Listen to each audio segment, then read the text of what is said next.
because of war, crime, and nuclear weapons.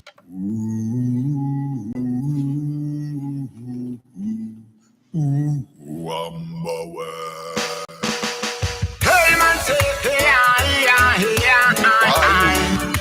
why you put down your knife and guns?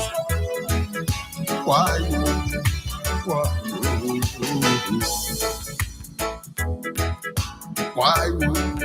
Why you? Come talk to them, child beloved. Why you? In the jungle, the concrete jungle, I can't sleep tonight. In this jungle, this concrete jungle, I can't sleep tonight. Just cause of bombs, guns, and ammunition because of war, crime, and nuclear weapons because of bombs and guns and ammunition. And so I can't sleep tonight. And now on Radio Culture, GH #1 Reggae Dancehall online radio. Are you ready to hear this? Yeah, this is Fred Dread. Kente, word, sound, and power. Constantly in tune with Radio Culture Ghana. Click on the link and link. Hit Web Radio. Could I never ever hold us down? Radio Culture, the way the ground. Positive music in the community. One reggae reverb show, just tune in. And here we easy. Voice of the one called Messiah representing for Radio Culture. Jabby love it. And the reggae reverb show. You feel the energy? Just love. Radio Culture.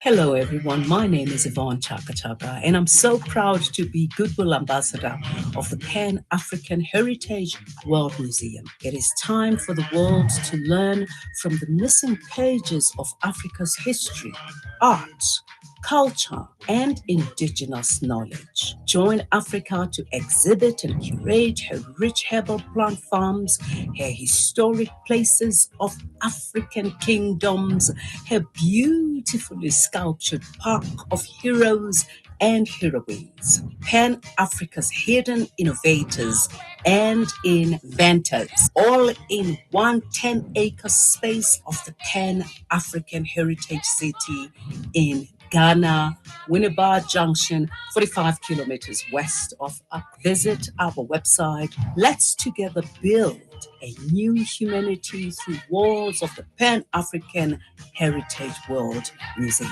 I say, Heritage Radio Culture, your #1 internet radio station. Me say badding,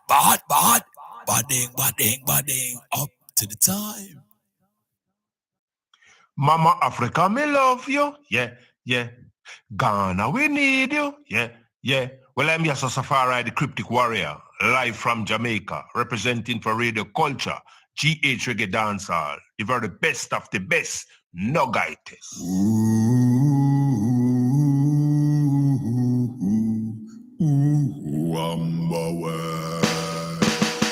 Hey man, say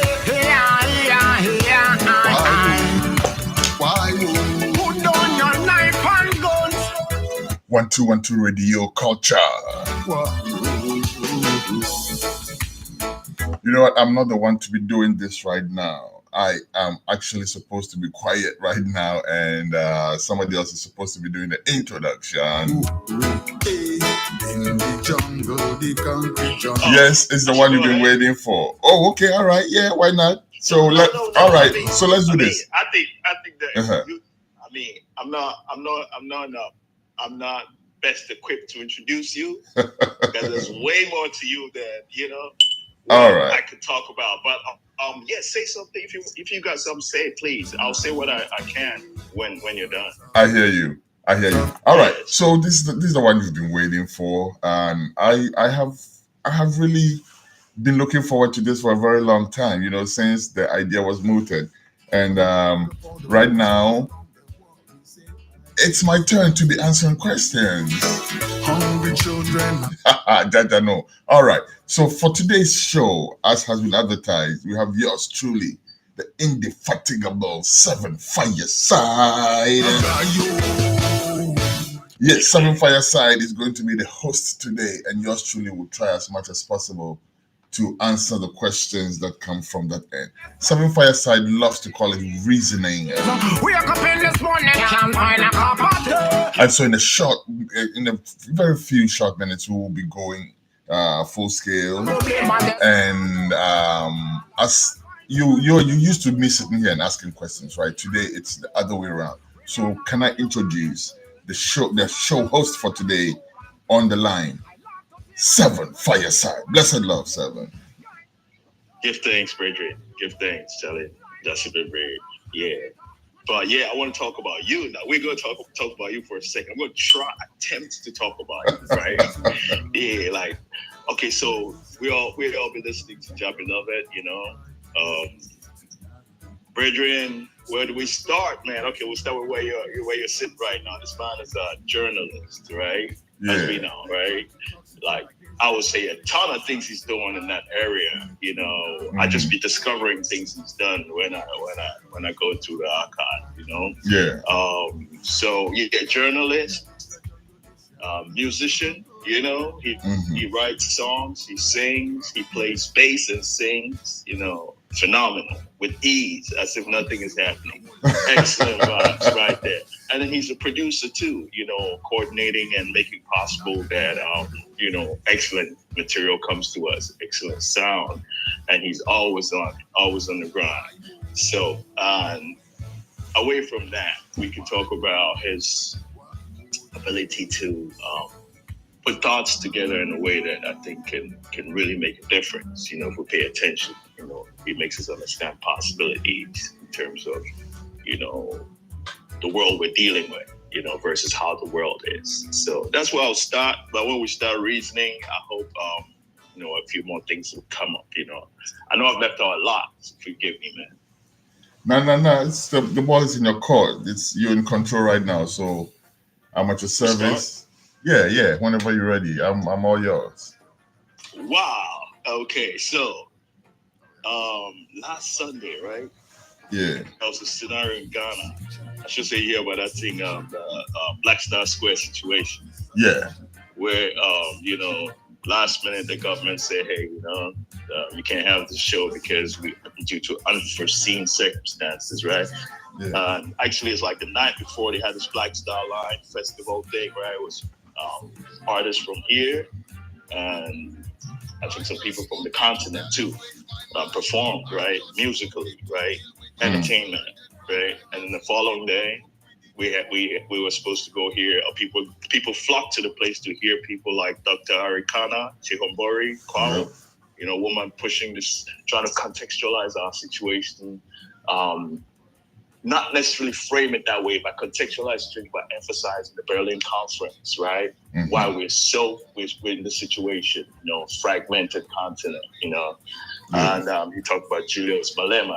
Most people know what he's doing. I don't need to get into that too much, but maybe if you want to touch on it. We talk about PLO, Lumumba, you know, in Kenya, you know, serious work, and Peter Obi. These are the minds we're coming to do with the political side. So I can see that, okay, there's a sense of the culture politics went through the night before, but the politics culture was not allowed to happen, right?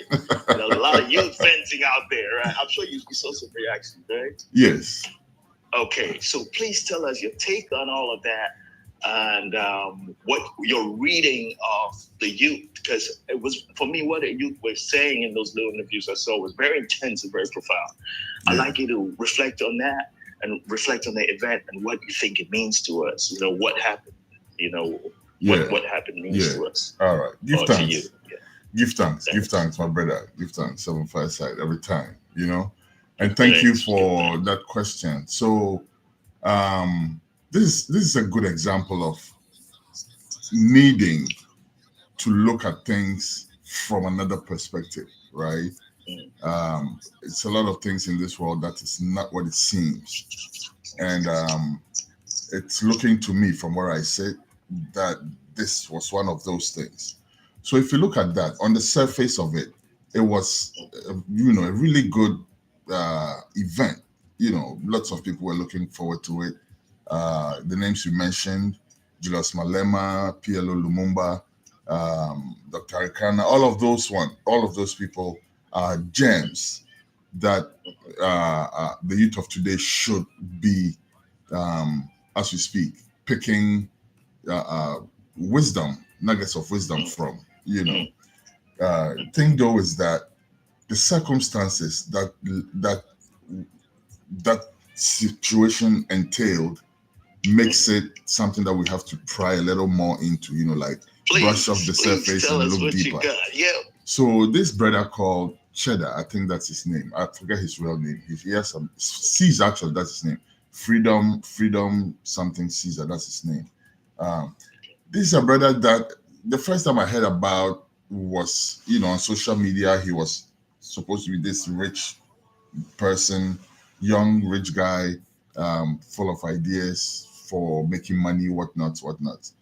And as we go along, we heard about the billboards that were mounted in Ghana with a masked person on it, and somebody who was lurking behind the mask, seeking to show himself at some point. Now, it has come to light that this person was Cheddar, Freedom Caesar, whatever his middle name is, I forget. I remember the Freedom and I remember the Caesar. But Jacob, I think, Freedom Jacob Caesar, I think that's his name. But yeah, everybody calls him Cheddar, And so everybody was kind of like, on one angle, people were looking forward to going over to the Black Star Square to listen to these luminaries. And then the event got cancelled, like you mentioned, only for us to find out that that was also Cheddar's idea. And the very next day after the event was cancelled, there were billboards all across Ghana with his face on it, now with the mask off. Now remember, this is a political movement that he's trying to create. And he also... So can I ask a quick question? You're saying that he had a hand in cancelling it? No, he didn't have a hand in cancelling it.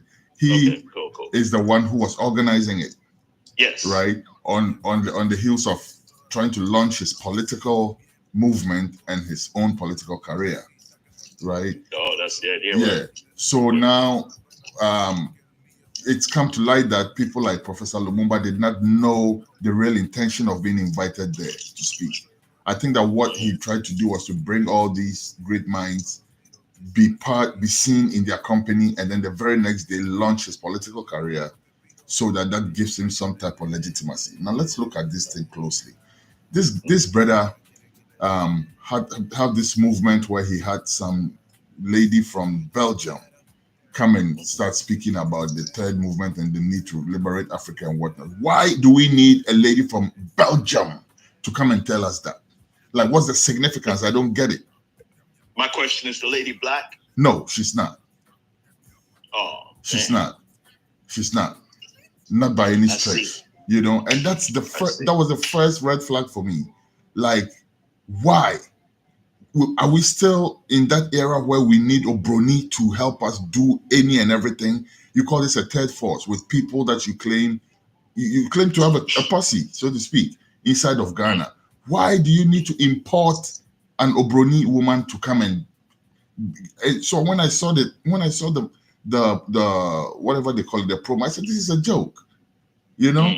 Straight up. I said, I heard him in an interview explaining that he invited a lot of people in Africa, people in Ghana, to come and do what the lady did.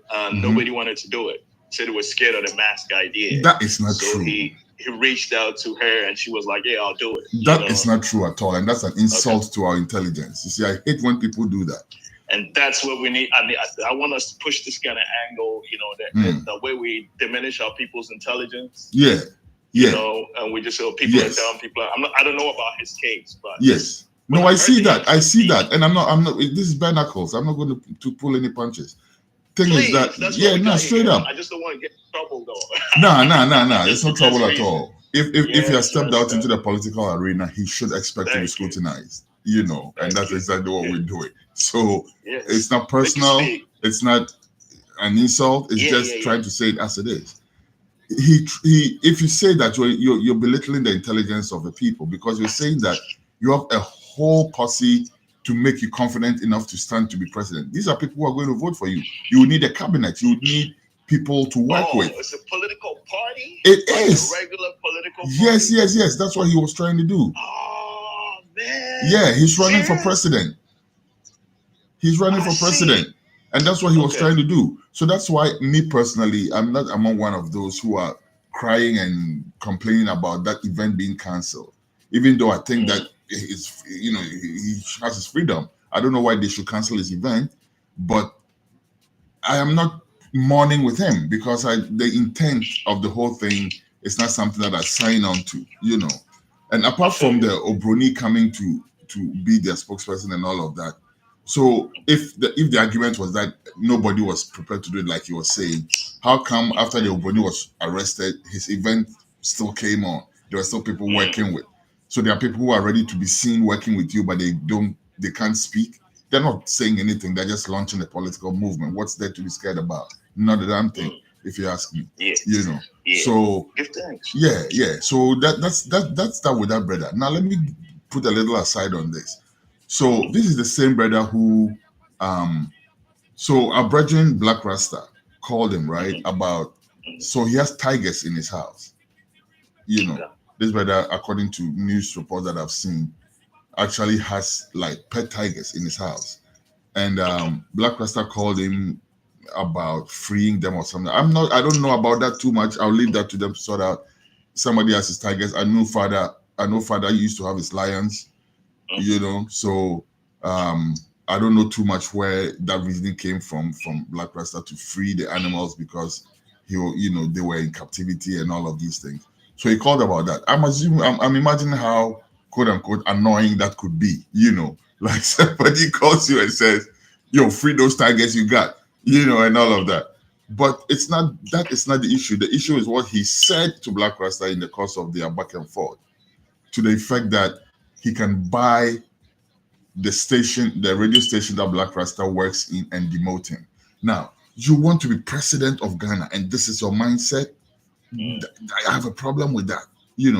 Somebody who wants to be president and already your go-to is that I can buy you.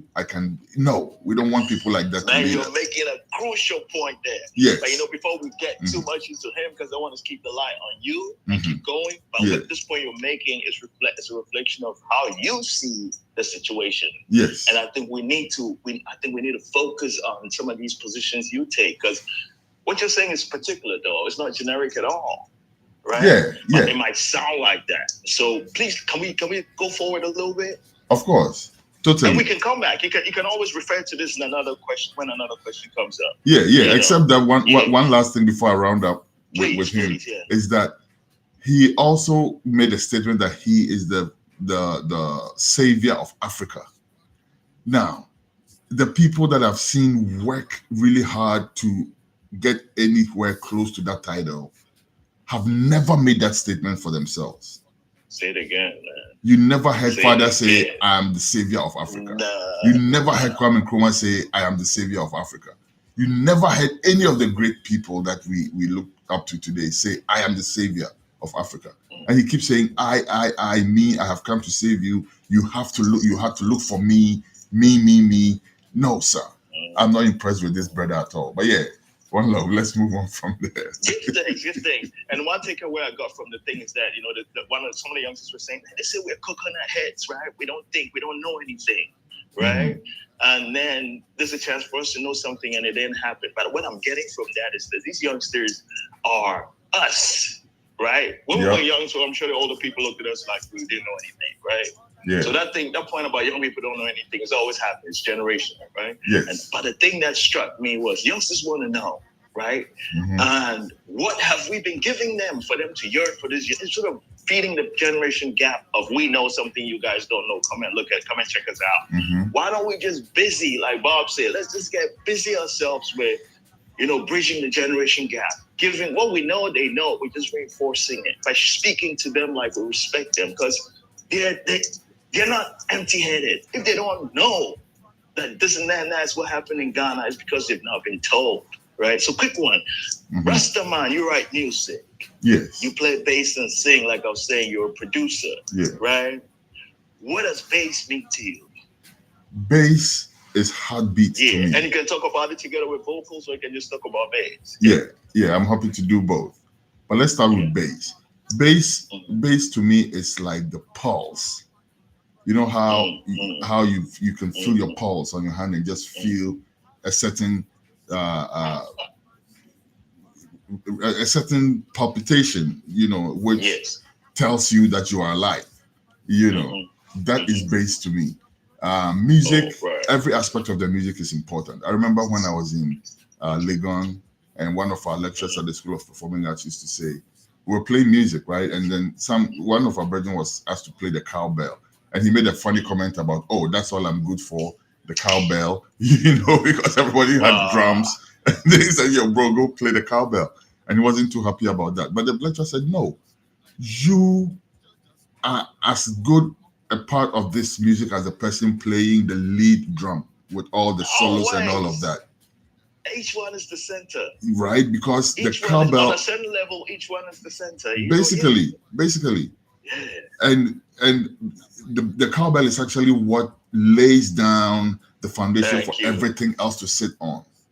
To me, that is what bass stands for, especially when it comes to reggae music, right?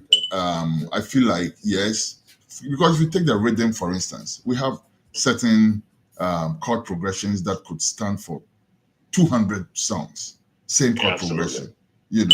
It's the bass that will come to redefine which song is this different from the next one. So to me, bass is the heartbeat of the music, and to me, it's very masculine. And no disrespect to the empresses, but the women basses too, right? Yeah, I've seen some serious women basses, serious Rasta. Like serious, there's doing things with no joke about that at all. There's this group in Ghana right now. It's an all-female band. I forget what the name is called again. How can I forget? It's an all-female band, and when they drop, check them out. What be the name? I'll send you a link. After we speak. And all-female Rasta, all-female drama, rhythm, everything. And when they drop their reggae selection, like next level, when you hear what they play, it's crazy. So no disrespect at all to the empresses, but I'm just saying this to say that there's a certain masculinity with playing bass. It's a certain alphaness, if I could say that. It's like it's like stepping forward and making a bold statement and leading the charge. Thank you. That's what that means to me. When it comes to lovely, man. Yeah. When it comes to the vocals, it's so dynamic. That is one area where I think that 2 million statements can be made about vocals, because every song carries its own story, not story as in the story that the lyrics is telling, but story as in that's just content. Talking about another story, like content, backstory and all of that, because every song also has its backstory, and all of that. So to me, that's what those stand for. Give thanks. So that'd be nice thing. That'd be nice way you say that thing. I really appreciate that. Like you're giving people who think about creating, people play instruments, something to work with too. You know what I mean? Give thanks. Like sometimes you can just hit us with some of these thoughts, man. Okay, so your journalism, right? I wanted to ask you, what is music to you? But I want to also add, you can talk about that too, but I want to ask, when your journalism really, what be the word, man, incisive, you're the cut in there, man. And the whole thing about like even one thing I'm going to talk about be the marijuana thing, the way you handle it, like very robust, robust coverage, right? So give thanks. You do so for us, serious, man, really appreciate that, Like one thing that Freddie sent me a video of one of your things on marijuana like a while back, and I was like, yes, Freddie can take, solid brother. And he sent me a thing. I look at the thing, I said, wow, we need the extra of this, and then you stand there and you keep doing it, So quick thing here. And then you deal with the economics, the politics of the situation in Ghana, Yeah. Yeah, And that's something I'd you have like a to s- go ahead. Sorry. yeah, I just want to say, where do you think we're at right now? You know, what thoughts are about the situation in terms of ideas, right? Like about like marijuana, about the politics, the economics. You know, we're just trying to zoom out and say, look, this is what we need to learn from how people are thinking and feeling in Ghana. True. I mean, it's going to vary, of course. We're saying, but you talk to so many people. Yeah. Yeah, you know, so you have a sense. So tell us, where do you think things are at right now? What do we need to bear in mind? Yeah, give thanks for that question. When we're thinking about the situation. Give thanks for that question. I'm going to start with the marijuana thing. So that is a never-ending topic, you know, and I think that Ghanaians are very confused about what's going on in that area. Even the politicians themselves, who are claiming to be making the laws and everything, are very confused about that subject. No kidding. You know, I like you said, I had the interview with a former member of parliament who is currently supposed to be the expert on marijuana. But speaking with him, you realize that he does not know enough about marijuana to make laws about that for people. That is a bare fact. And no disrespect to my brother, Seta Champong.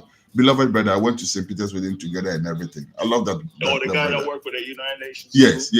He was my classmate. I saw one of your conversations with him, you know. Yeah. And I see that he's serious about what he's doing, but he is. Obviously, he's talking up. He's playing. It's like he's learned Babylon rules when it's basically my point. Basically my point. He's very learned. He's very well resourced, with the wrong information, if you will. You know. So everything that they're doing is based off of that. Now we hear that when that legalization of the hemp fiber cannabis came up, it was misconstrued by a lot of Ghanaians to say, "Oh, ganja has been legalized." Far from that. Far from that. The only bright spot in that thing was that they said, "Okay, now if we're going to," they didn't even want to use the word decriminalize, but they were saying that now they were, instead of if you're caught with a certain amount, which amount it was hard for them to define, like how much, and that's dangerous because then if any police person box up somebody, you know, they could use their own judgment to determine, say, this is much or this is not enough. You know what I'm saying? But they're saying that, oh, if you're caught with a certain amount, that's not too much, then instead of going to jail, we could, you know, give you a fine instead, whatnot. Now, let me also make a quick remark about my brother, Black Rasta. You know, enough respect to that brother. I listen to his show all the time. But I think that this is why I'm saying we're confused about the subject. Because I've heard him say a few times that ganja has been legalized. No, brother, ganja has not been legalized. That's a dangerous statement. Because now there are people who would think that, oh, they can stand outside and burn a spliff and they will get in trouble because ganja has not been legalized. It's hemp fiber cannabis, which is a whole different ball game. Now, my deeper dive into that thing also showed me that there's a lot of what you call them investors from outside of Ghana standing and ready to dive into Ghana and put their money in that thing and make some money back. But it doesn't look as if these people. Yeah, go ahead. It doesn't look like these are people who have the interest of the ordinary, and I use ordinary advisedly, ordinary farmer at heart, right? Because the fees to get a license, the conditions you have to meet to be able to get that license to grow even the hemp fiber cannabis, it's not easy. How many farmers do you know easily have 50 acres of land, have $200,000 to invest? How many? Right? So it's like a law that has been made for investors from outside. Ghanaians have a very little stake in like what to benefit from that. You know, it's a whole lot of confusion in that area, Rasta. And I think that at some point we have to get people who really know what is going on to sit down and streamline that. Because right now, the whole premise of even legalizing the hemp cannabis fiber is shaky, it's wrong. Right? And there are people who, and it's wrong in Babylon too. Yes, The yes, rationale behind it, they do that thing. yes, It's not in favor of us. No, maybe it's convenient we did in a place where it's legal, where we can place anytime and all that. yes, Still, yes. it's on that premise. Big And that Pharma premise is still putting flawed. money in there and making their money, and you know, it's a global situation. yeah. You know, And like but you see though, everywhere they legalize it, it's the business people go there and do the whole basically, legalization thing is tied to basically. business. But you see, Rasta, You that's know. why I take a place like New York as an example, right? Because New York, first of all, as part of the whole process of legalizing ganja, expunged all criminal records relating to marijuana from the database for people who have, say, been to jail for marijuana, who have had a brush with the law for that, and they have a record. They expunged all of that.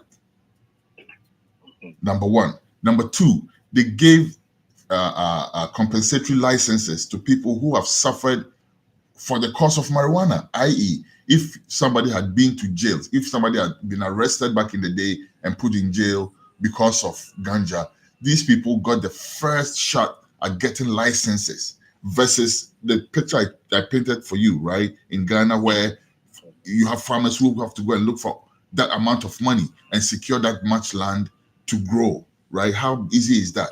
But here they said, oh, okay, all right, we can't dock you and then have you suffer for marijuana, and then all of a sudden we pop up and start making the money. So you come take a slice of it, take a license.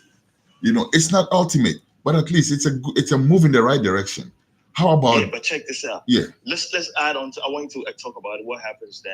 Like when they give you this license, the license to be renewed. Mm-hmm. Yes. Right? Yes. Now there's a charge for that license to be renewed, but when they give you that first dip into that thing, they'll make it easy for you to get in. Mm-hmm. They might even waive the thing or take it down, make something that will be easy for you.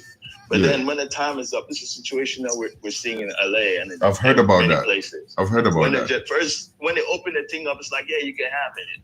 But then after a year or two or three, they start to treat you like you're expected you to be like the, Fortune 9,000 or whatever, 500, company thing, right? Yeah. And you're not measuring up. They'll charge you a fee you can't pay. I see. So they can revoke your license. See, that's another angle. To hell with Babylon's own idea of the legalization thing. You see what I'm saying? That's how I see about it. Yeah. It makes me think about what do we think about the world? Like what? What's a concept you talk about a lot? Governance. Yeah. Right? Yeah. Okay. What does governance mean? Let's strip it all of these received meanings about politics. Interesting. And all that. Great. Let's talk it's my distinct thing. What is governance? So I was having a discussion. When we link it to the Black situation globally. Yeah. Right? Let's think about all of this. This ganja problem is happening in other Black territories where it's corporations benefiting. Yes. To different degrees, you can stand and burn and all that, but really, the thing is not structured for us because we're using. It's a Black situation, right? It's because of us ganja became illegal, and it's because of us they got it. Our relationship with ganja is illegal. You know what I mean? Yeah. And it's all for that they rebuild their character. But I don't want to take too much from you. But so please, how do you link the governance concept, right? So take it from father perspective as you speak. Yeah.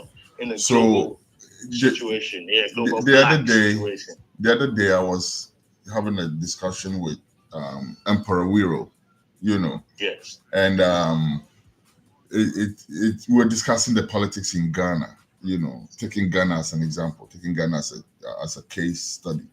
And you see politicians doing what they do and all of that, and we're fed up with them. We don't want no part of what they're doing and everything like that. But then it also struck me that, wait a second. Kwame Nkrumah was a politician. To a certain degree, you could even say that His Majesty, Father, was a politician, right?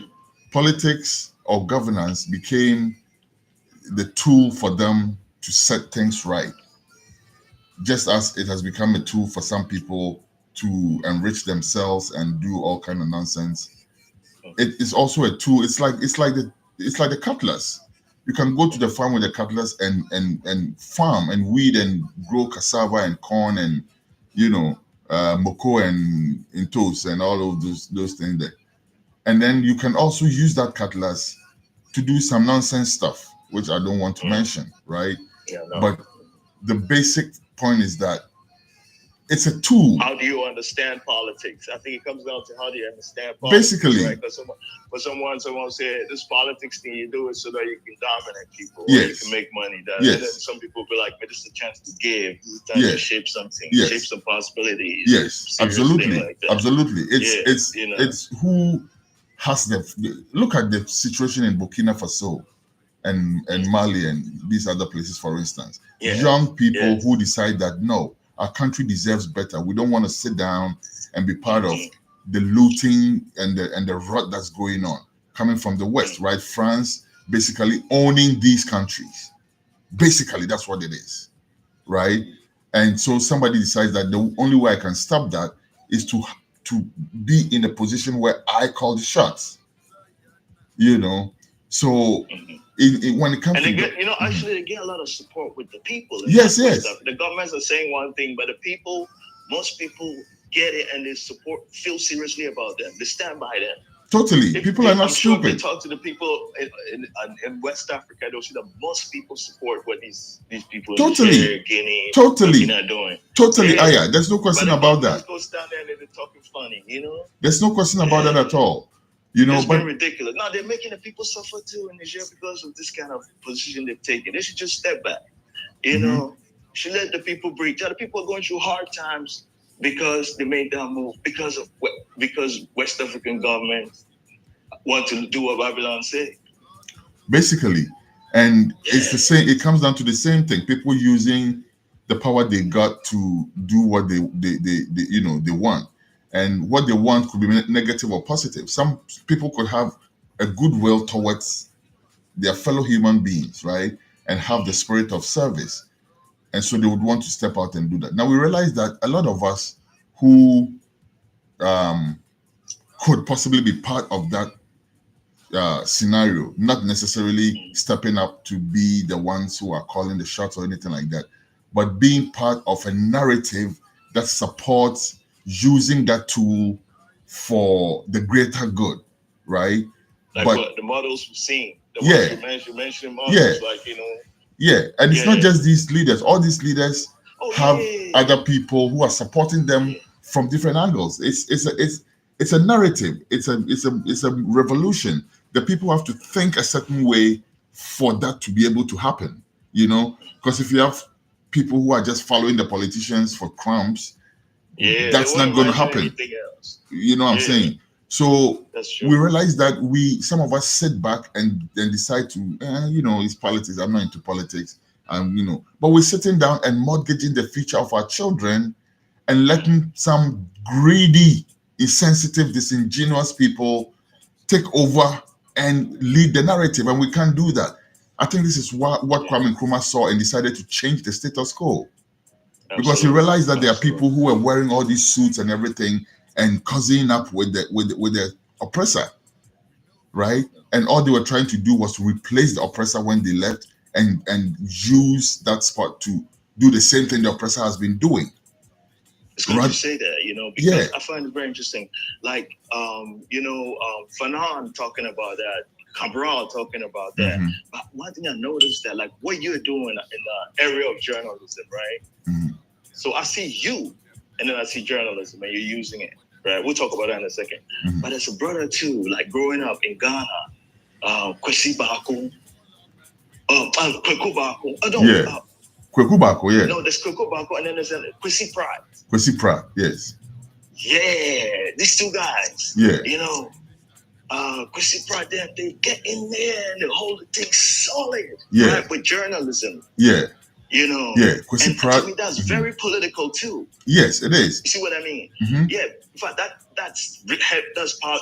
It's not party politics. You're not running into situations where, let's just say, you want to talk about politics with people. Some people just back away from you because they think you want to talk about political parties. Yeah. And those kinds of systems. But I think it's something more, like when we look at it from father perspective, what Slessy make politics look like or be. Right? Yeah. We realize there's no party politics at all. Not at all. It's something else. Not at some all. Heart to heart on some.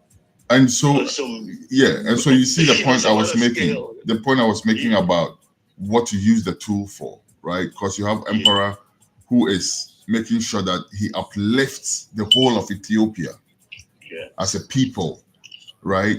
Establishing things that will bring dignity to the lives of people, you know. And then you look in other places and then you find leaders who only want to be seen as, you know, and sometimes we have to take the what do you call it, the gloves off and box Babylon to us, because the thing is that if you look in Ghana right now, right, as an example, it's shameful. It's very shameful what's going on. You know, you have a cabal which is basically trying to loot the country dry, and sometimes people shy away from these things because, just like you said, you're like, oh, nah, politics, we don't want to talk about. No, we want to talk about politics because our children's future are involved. I have children who have a stake in Ghana. I still do have a stake in Ghana. I'm here. You know, I have a business in Ghana. I have family in Ghana. I have things. That's my motherland. That's where I'm from. So I can't sit down and just be like, nah, I'm not into politics, and have thieves basically. Because Rasta, I've seen some of these people that I knew, right, before they became politicians, and all of a sudden they become demigods. They don't want nobody to talk about them. Like, they feel this sense of entitlement, which to me is very nauseating. It's just like, how do you feel like you have more of a stake in the country than other people? Let me give you an example. During the last election, 8 people were shot dead. 8 people. Why must 8 people die to make one man president? That's obscene, right? And then after that's done, we have the same people who have basically climbed to the top of the ladder on the shoulders of other people. They don't even care about the people. They present a budget to the parliament where the salary of the president is being bumped up, where the monies that go to the presidency is being bumped up. Meanwhile, there are pensioners who have invested their monies into bonds, thinking that this is a safe zone to invest my money, so when I get old, I can get some money to go to the hospital, to buy food, to pay rent, to do whatever else. And the government says, no, we're giving you haircuts. We're not going to pay your bond, your dividends. But the same government says, give me more money to run the presidency. This is obscene. This is the kind of thing that we have to raise our voices about. You know? So I sit down and look at things like this, and I'm like, nah, if you're a journalist, yes, you could go and read the news and go home type journalist, or you could step out, just like you did mention about Kweku Bako and Kwesi Pratt. But let me say something real quick. Kwesi Pratt is a great role model when it comes to journalism, right? He is a man of conviction. He's somebody who, and by the way, he's not just a journalist, he's also an activist. Absolutely. Yes. It comes automatic. So I think that the way he sees the whole political thing is another definition than the one that would say, I want to be a politician this way, a parliamentarian, a regional minister, a president of a country. Yeah. Those are different understandings, and his is particular, and yours is particular too. We're trying to get to, we're talking, all these, we're getting a feel for how particular yours is. But go ahead, finish your point now. Well, yeah, so I was saying that, and then for somebody like Kweku Bako, my namesake, unfortunately, I can't say the same for him, and sometimes you have to call people out, Rasta, because these are people who captured the imagination of the country. These are people who came and made a certain statement for us to believe in them. They put down people like Jerry Rawlings, right, in a bid to make themselves relevant, or in a bid to just make a statement. I don't know. I'm not going to go too much into that because they may have their own reasons why they were doing what they were doing. But my thing is, how is it good for the goose and not good for the gander? Because if you had Jerry Rawlings in power and he was getting all this flack, how is it that we now have a civilian government under whose tenure 8 people are shot dead? And not even an apology goes to the families of the 8 people. Not even an acknowledgement of and the worst part, somebody who's supposed to be a deputy speaker of parliament comes out to say that, oh no, there's no tears for criminals. If an armed robber gets shot, you don't go and what do you call it, console them. Like the disrespect. You know, these are people who, first of all, that whole voting thing is another topic for another day. But I don't think it's the And best. we're still talking about governance. Yeah. You use that term and it really hit me. You know, it's a crucial term. You know, and I think sometimes we never try to think about it too much. We just, you know, what kind of ideas do we have? Are we just picking templates that are there? That's what it seems like. That's what it seems like, because we're forcing. That's a problem. Basically, we have to create templates based on our situation. We do have a governance system, or we did used to have a governance system, which is people. I mean, definitely everybody is looking from different angles. So people will still have their isms and schisms about those things, you know. Because, for instance, if you take the chiefs, for instance, people don't want to see, let's say, just one family always being the ones in charge, you know, and stuff like that. But if you look at the Igbo people of Nigeria, for instance, they have one of the most sophisticated governance systems the world has ever seen. And with their system, it's basically getting elders from every house to form the assembly for the people. So that the king, if there was ever one, I don't think the Igbos even had kings, to be honest with you. I think they always had the council of elders, so to speak, right? Which is representative in nature, right? Yeah. So it's not like without the Western style democracy, we don't have anything. But you see, so what I'm noticing what we're talking is this. So like those people, they never thought of it as democracy. It's the right thing to do, and they probably talk about it in another framework, but it takes care of everything democracy is talking about. Now, white people come around and call this thing democracy. Hey, there's something called democracy, and we're the ones. And they start defining it and giving it all sorts of other meanings. Now, we are busy trying to fulfill their meaning. But this is all post. But see, after we met them, right? We had our own understanding of what this meant. We never used the word democracy. No, of course not. But we knew what governance is. Because you know what? If a chief's, even in that can system, if somebody went to go remove the chief's sandals and put their bare feet on the ground, they have effectively stole them. So it means that it's not a one-way street. Absolutely. You know? We just understand it as basic. Yeah. We don't go and name it on democracy and they start to concoct all these funny things. Now you got to vote for it. Now you got to do basically. And if you look at that model, see how many years, how much time political parties spend in trying to gain power, right? And all the money that goes into it and everything. And this is a 4-year cycle. So really, every government that wins power has maximum 2 years, 2.5 years to actually work, right? Because you're campaigning, you're doing all these things. This year, for instance, the government is not going to do jack because the government's attention is all on campaigning and trying to regain power. So everything the government could do has already been done. And if you ask me, they haven't done jack. You know? No, Brethren, how you link this to the black situation in the world, you know? I like us to always connect it because, like, okay, like there's some things that I think you tell me, right? You lived in Ghana, you live in Ghana. Your mind is in Ghana a lot. Your heart is in Ghana. All the time. You're at, all the time. Yeah. And you grew up in Ghana, lived there, right? Then you've had had the thing from in Australia too, right? Yeah. And then New York, Texas, right? Yeah.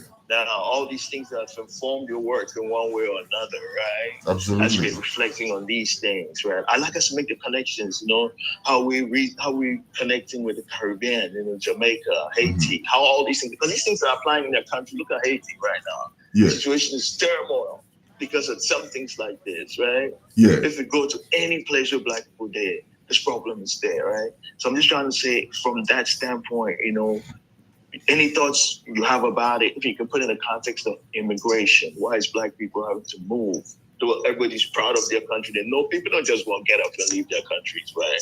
The people grow up thinking, I got to leave, right? Yeah. And I'm not saying it's a bad or a good thing, because it's a thing that's always been happening, but it's a serious thing when we think of the black situation. It's a natural phenomenon. It's natural. Yes, but to contextualize it, yeah, right? Yeah, you can think about it along the lines of nation states, Berlin Conference, borders.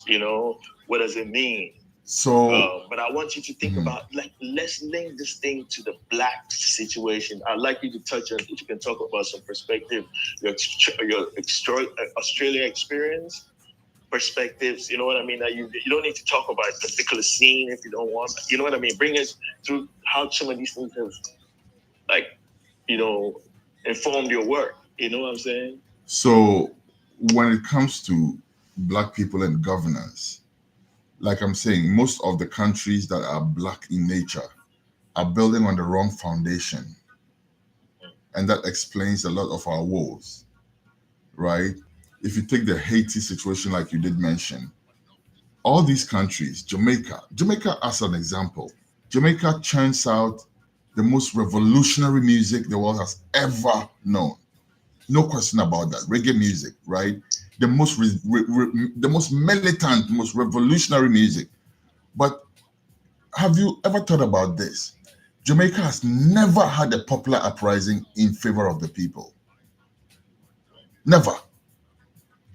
Upon all the revolutionary talk and all the music and all of that, what we have in Jamaica, with all due respect, is gunmen fighting each other on behalf of politicians. This is a fact. This is not to put down anybody or anything. It's a bare fact. The music is also happening at the same time. Yes, but the music is, like I'm saying, the music is saying all the right things. But where is the application? Because isn't that supposed to reflect in the lifestyle of the people? Isn't that supposed to reflect in the psyche of the people? Very interesting point you're making. Okay, so now check this out. We can also think about it this way, right? So what I'm hearing you say is that where the music is at is how the people will be, right? What kind of things the music is dealing with reflects how the people be. It should, in an ideal sense. But think about it. Maybe, right? If let's just apply it, let's just switch the lens quick, and say, how we to create, right? We to create art, we to create things, right? What are we giving the people? Because a lot of artists do certain things, right? Because they think that's what people do. That's a problem with genres and fixed constructs, right? This is how a song's supposed to be. This is what people want to hear, right? What you do is that you're freezing them in certain kind of situations. You're not setting them free. So I can see how, you see, the lyrics of the reggae is one thing. The lyrics of an art is one thing. But the concepts that you use to frame it, someone can look at reggae, and you can look at reggae and see Rastafari. That's how I see it. Yeah. Right? That's what I go to it for. But of course, all the art. But the Rastafari is how we come in, right? Yeah. Somebody looks at it and says, oh, this is someone can even say it's fun. It's fun music. For some people, it's that. It's very, whatever, and depending on how you come at it, you respond one way or another. You know what I mean? So, it's all of that. I'm hearing you say is that we have a responsibility as artists too. At least what I'm learning for myself is that I got to think a little more in terms of, like, what kind of concepts am I pushing? Not just content. I can say some very good lyrics, right? If the framework. Let me give you an example with this, right? See, in Ghana, back in the day, with the high life and all of that. First of all, high life is, I don't want to discuss high life on this platform at this moment. I love you to talk about high life. You made a statement. But you made a statement. You said reggae is more indigenous than high life. That's a fact. Yes. Now I'd like you to talk about it, please, and tie it to with pleasure. With pleasure, yes, and then I'll try and tie it in, because check this out. High life originated from Western influences, so to speak. nothing wrong with borrowing from cultures or anything like that. That's not what I'm saying. But I'm just looking at when the people in Ghana, the so-called gatekeepers and all of that, try to diminish reggae in favor of high life, which they want to suggest is a national treasure and it's indigenous to us and whatnot. No, high life is not indigenous to us. From the start, there was the following your argument, yeah, there was the Adenkum music, there was the Sichi, there was all these things which initially they did incorporate into the high life. But eventually what did happen was that they took the influences of the Spanish guitars and all that, with the sailors going and coming back and all the influences they were bringing in and all that. And then high life itself was created because a group of talented people wanted to play music for the oppressor to enjoy. High life, why it's called high life is because it was meant to be for those who were living a certain degree of affluence, And, absolutely. Yeah, so they would go to say the gold mine clubs and stuff like that and play that music for the enjoyment of expatriates. How is this indigenous? Rastaman. Just quickly, Yeah. There's a lot of musicians. A lot of musicians live like that today. No matter where on the planet, that's our mindset, right? Where we're yeah. That comes with a certain meaning of music that Yes. Babylon give us, right? Yeah. Okay, but no. And tying it in, right? You see that reggae, on the other hand, is, even though it did not originally originate from Ghana or Africa or whatever, there is a reference to Africa. The early practitioners, if I can call them, of reggae music did point to Africa as where they got the inspiration for the rhythm in their music and all of that. So if you take these two, right, a music that gets its inspiration, its influence from Spain and all these other places, versus a music that gets its influence from Africa, which one would you say is more indigenous? But that said, but I know see there's some people who will say, no, man, when I listen to like the interviewer talking to you on Joy, I saw an interaction with you and the guy on Joy, I think, right? Yeah. He was like, okay, I'm just thinking when I heard him asking the questions, like, okay, maybe it's just like people are thinking, oh, we're doing that. He mentioned Coney Moa and this thing. Like, we're referencing Africa. We're actually being Africa. We just happen to use these things as dressing, right? That's a concept, right? And then people in Jamaica are like, no, we're doing what we're doing here, but we're tapping into this African thing, which never got broken off, like you were saying. So it's always, they brought it there and they lived it all along, and it became expressed in this, right? Yeah. So to them, the people who are doing the highlight, they're not necessarily seeing it the way you're seeing it. They might think that they're also tapping into their indigenous more and more. But that's the point, though. Accents, that's the point, patterns. Because if you want us to accept that, you're as African as you claim, why don't you accept reggae music also to be as African as it claims? That was your point. Yeah, basically. That was your point. Yeah. I remember you said that basically chew gum and walk. Yeah. At the same time. Yeah, basically, because I'm not trying to put down high life music. There's and high life music has evolved, by the way, right? And it's not. I'm not trying to put that down at all. That's the last thing I want to do.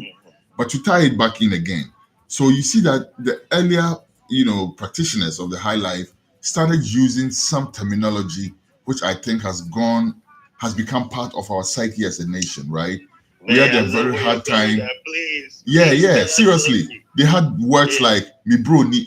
If you listen to the early high life music, you see "mi bro ni," that type of thing, and you see that embeds itself on the minds of the people. So now "mi bro ni" becomes part of our language, part of our common expression, right? As a dear one, somebody that you love very much is brony, and stuff like that. It took a whole revolution for some of the artists in the high life area to start, speaking about Tum Tum Serio and stuff like that, just to bring that whole thing back. But even up till today, we still have people who are latching on to the Bibroni mantra, and it's a bit disturbing. Do you think that's the framework, and then people are putting to me in that framework, or do you think the framework is No, it should have been Tuntum right from start. So the framework is it's wrong. Obroni. Basically, the framework is Obroni. Yeah, and that's just an example. The same thing we have in every field. That's just an example. Everything. You know, we have that as a problem everywhere. Yeah. In every field. You know, politics. We're just talking about politics. We're using a Obroni framework for that. Yes. You know, music, economics. You know, art. Yep. I mean, comedy, everything. We have comedians who comedians who say stuff like, "Oh, if you go into church and you meet a white person, turn around and go back because you've met God." What the flying fuck? Like, seriously, you know, it's just, and people find that funny, and people will laugh at that. But at the core of it, it's not funny at all, because you find that it's not even about Obroni, the white man from Europe or America or wherever. It's just a lighter skinned person, period. Because if you go to Ghana, a lot of Ghanaians put themselves on a pedestal lower than anybody with light skin, be they Chinese, Korean, whatever. I was in Ghana when they brought Koreans to come and construct roads, right? There was this company that was constructing roads in the central region of Ghana. And what I was made to understand was that a lot of their workers that they brought from Korea were people who had served jail terms, and then in their last year of serving, the government, of course, being proactive, didn't want to unleash a batch of ex-convicts, so to speak, onto the streets with nothing to do, kind of. So when they get a foreign contract, they would take these guys and send them abroad to go work with this company. By the time they come back, they'll have some money, right? They would establish themselves. Chances of them going back to that crime, whatever crime it was, I'm sure these are for like petty, criminals or whatever. But the chances of them repeating that is diminished.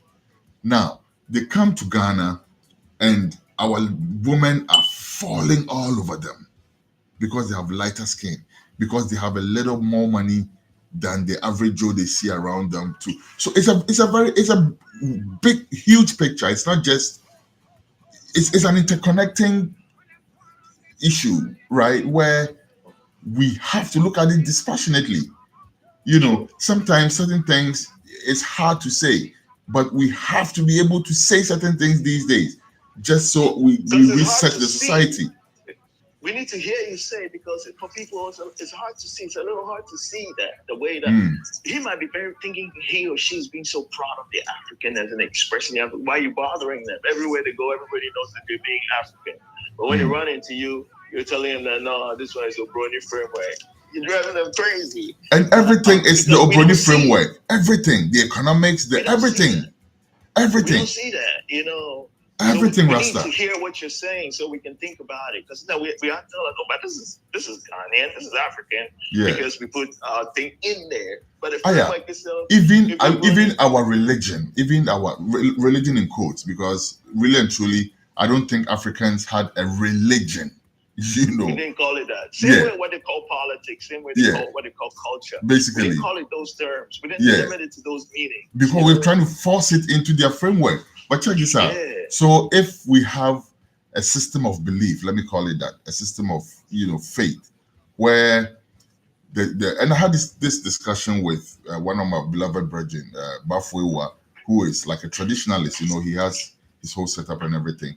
And I was asking him about why we have a system where the drink of choice that we pour out as libation to our gods and ancestors is J.H. Henke's spirit. Where's this from? Europe someplace? Yeah. Holland or something. Why is that? To me, to me, I'm trying to draw a line between that and the fact that we have had our neck stepped on for all these years, because we still keep pouring out J.H. Henke's to our ancestors.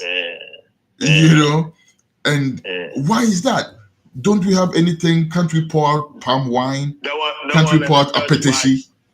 That one like the Dutch wax. Yes, the Dutch wax. Exactly. And the Dutch wax is supposed to be the symbol of national pride. This is we make our kaba and our king and our you can say kaba and slate and our nice. They call it African wear, but the fabric comes from Holland. And the concept. You know, You when know, you start it's looking at the concept behind it. You see the designs are African as much as possible, Yeah. right? But what's governing Some the of them. framework, like you say, we bring it to economics, we bring it to politics, we bring it to all our interactions. So this conversation is important. I think we can emphasize that a lot because you know I can be so caught in that world. No matter what I hear, this be all I see. But if I keep hearing what you're saying, right? I'll be like, it's another way. And the models are there, Charlie. No. They've done things. They've laid down frameworks, Charlie. They're there. And we can just do it the way our situation is right now. You know, Bridget, Charlie, we got used to time. How much time we got? So we made the first hour, but I have permission to push for another like half an hour. Cool. Then, But I'll have to three questions real quick. Sure. So yeah, radio culture. Yeah.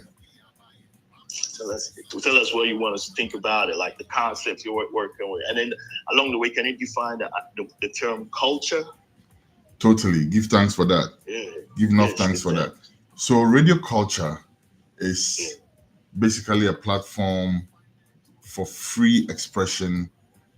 Free, but what's the word I want to use here? Principled. Thank you very much. Free but principled, because remember, speech is free, but it's all speech uplifting. So we shouldn't latch on too much to the free speech thing, because there's free speech can have a reverse effect. And Babylon, they use some deficient terms all. That's what we're saying. You know, they call something politics. It's very deficient. Yes. They call it economics. The term doesn't take care of the thing. You know, and then they give us, this is the meaning. We go learn it in school. You're confused in class because the thing you're talking about is not really related too much to the concept you're seeing when you think economics or politics or art. So a lot of people didn't learn music, got out of music class because the way they talk about a thing, that'll be the thing where they come to So they say, man, music is not for me. But that's only Babylon art definition. Basically, go ahead, please. Because if you're in school and you're being made to study Handel and Chopin and Bach and Mozart, when that's not the vibration you feel in your veins, that could be punishment. You know, I saw music as punishment. The music class that is back in St. I saw it as punishment. There's two subjects that I had a hard time with, you know, in school when it came to time for them. One of them was music. The other one was mathematics. You know. And all these things, they do them already. They do them very well in your own way. You know them thing. Put it in this framework and it drives you crazy. Yeah. You know. Because it's hard to wrap your mind around certain things that you can't connect with, you know. And my mind is that type of mind. My mind learns things that it can really understand, connect with, rather than imbibe things and keep it in there just because somebody says so, right? Somebody says. We ask a lot of questions. Yeah. Somebody says 2 + 2 is 4. If I count 2 and 2 and I get 4, I can connect with that. So I keep that in my memory bank as fact, right? But if somebody tells me that X over Y times G is equal to some, it's something that I'm having a hard time wrapping my head around. You're making up stuff, man. It doesn't mean that what you're saying is not factual. They may hit the point correct. You know what I'm saying? And it's just the same thing with the music. You know, it's just the same thing with the music. This is the way to do it. Because I'm informed too. I'm watching the school band rehearse, and I hear them playing some serious Gregory Isaacs and, you know, all these other type of things. But then when I go to the classroom to learn music, I'm being told about Chopin and Bach and Handel and Mozart and who else. And the kind of music that I'm being made to learn has no connection with my inner self. But, Bridget, let me say one thing, man. You're not alone, man.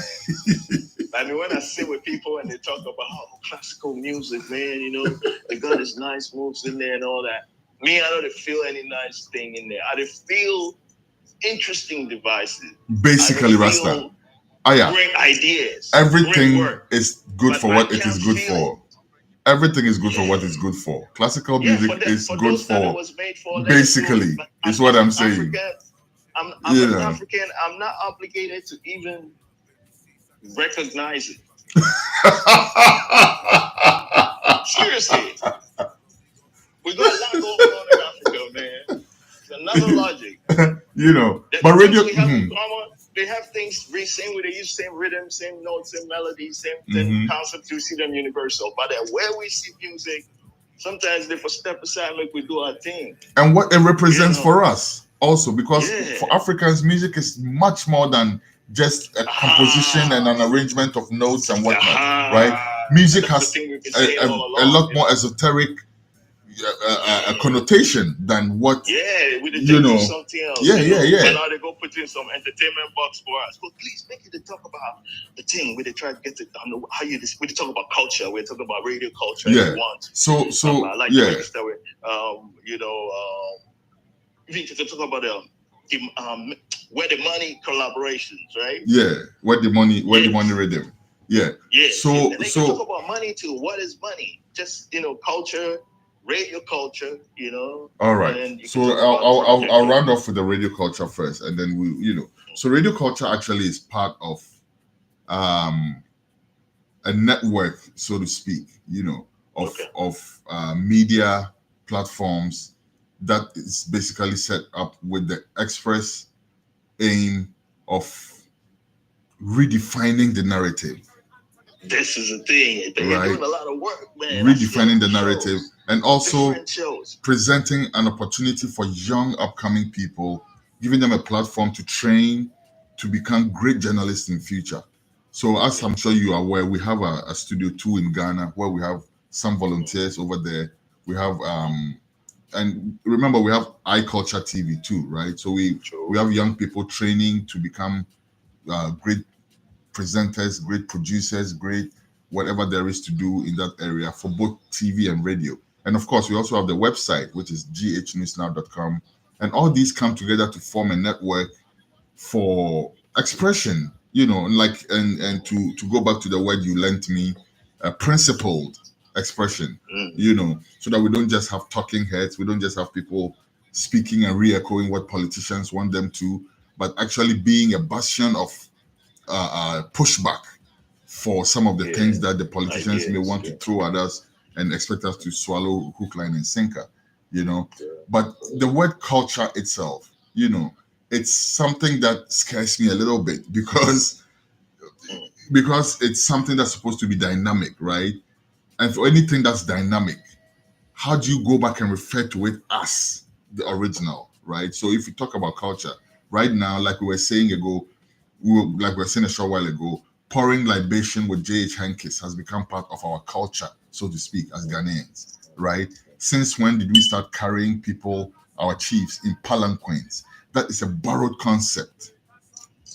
Since when did these things become? Since when did the Holland wax, as a national symbol of pride for the African wear, so to speak, become part of our culture? So when you start talking about culture, it's something that I give room for, right? It's not something that I want to have a closed mind about. It's something that I want to always keep going back to refer to my notes and see what has to be expunged and what has to be added. Because if you talk about culture right now, currently as we speak, we have a culture in Ghana which may not be the same or which may not have any connection to the culture which our forefathers saw, let's say 200 years ago, and cultures influence each other. If you look at, so I went to a nightclub in New York, right? One of my friends, she's this young lady who was acting, we're producing a series, and she was one of the actresses. And she had a birthday party in a nightclub and invited us. And I was shocked because the number of African music that was played in that nightclub that night, I was like, wow, right? Let me connect that to these young people that I was working with in New York, young adults, and I would sometimes drive them around, and we'll be speaking and all of that. And when we were in the car, they would turn on the radio and be listening to, the music and everything. And when certain types of music from Africa came up, these guys would sing the song verbatim. I wonder if they understood what they were singing. These are African American youths, right? But they'll hear a song like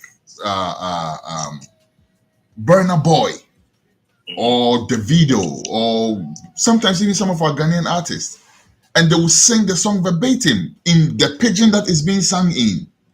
So you see how cultures really influence each other. Cultures easily influence each other. Absolutely. It's just that it's a bit topsy-turvy. It's a bit top-heavy, you know, when it comes to that, because we in Africa seem to swallow much more from the West than they do from us.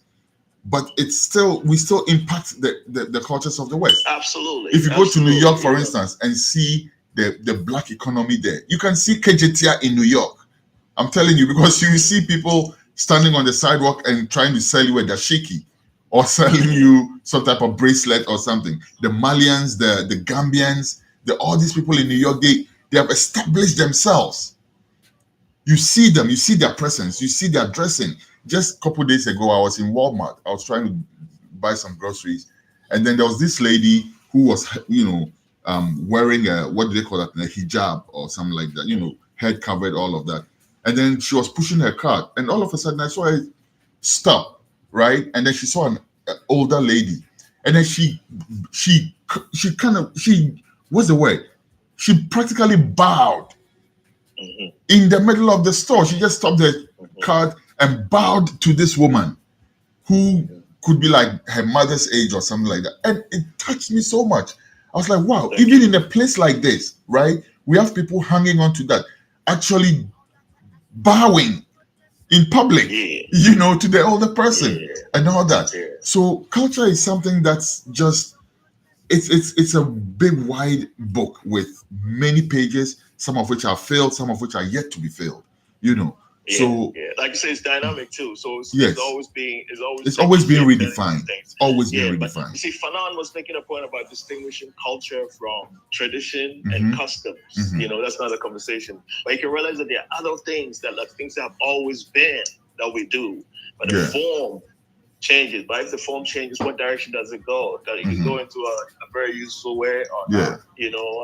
But what is the direction? What's the purpose of things? Because then when changes are coming through and we start to be like, okay, this is how to do it, right? Let's say if we come up with something right now, then we say, yeah, it's new. This is how you do it, right? Yeah.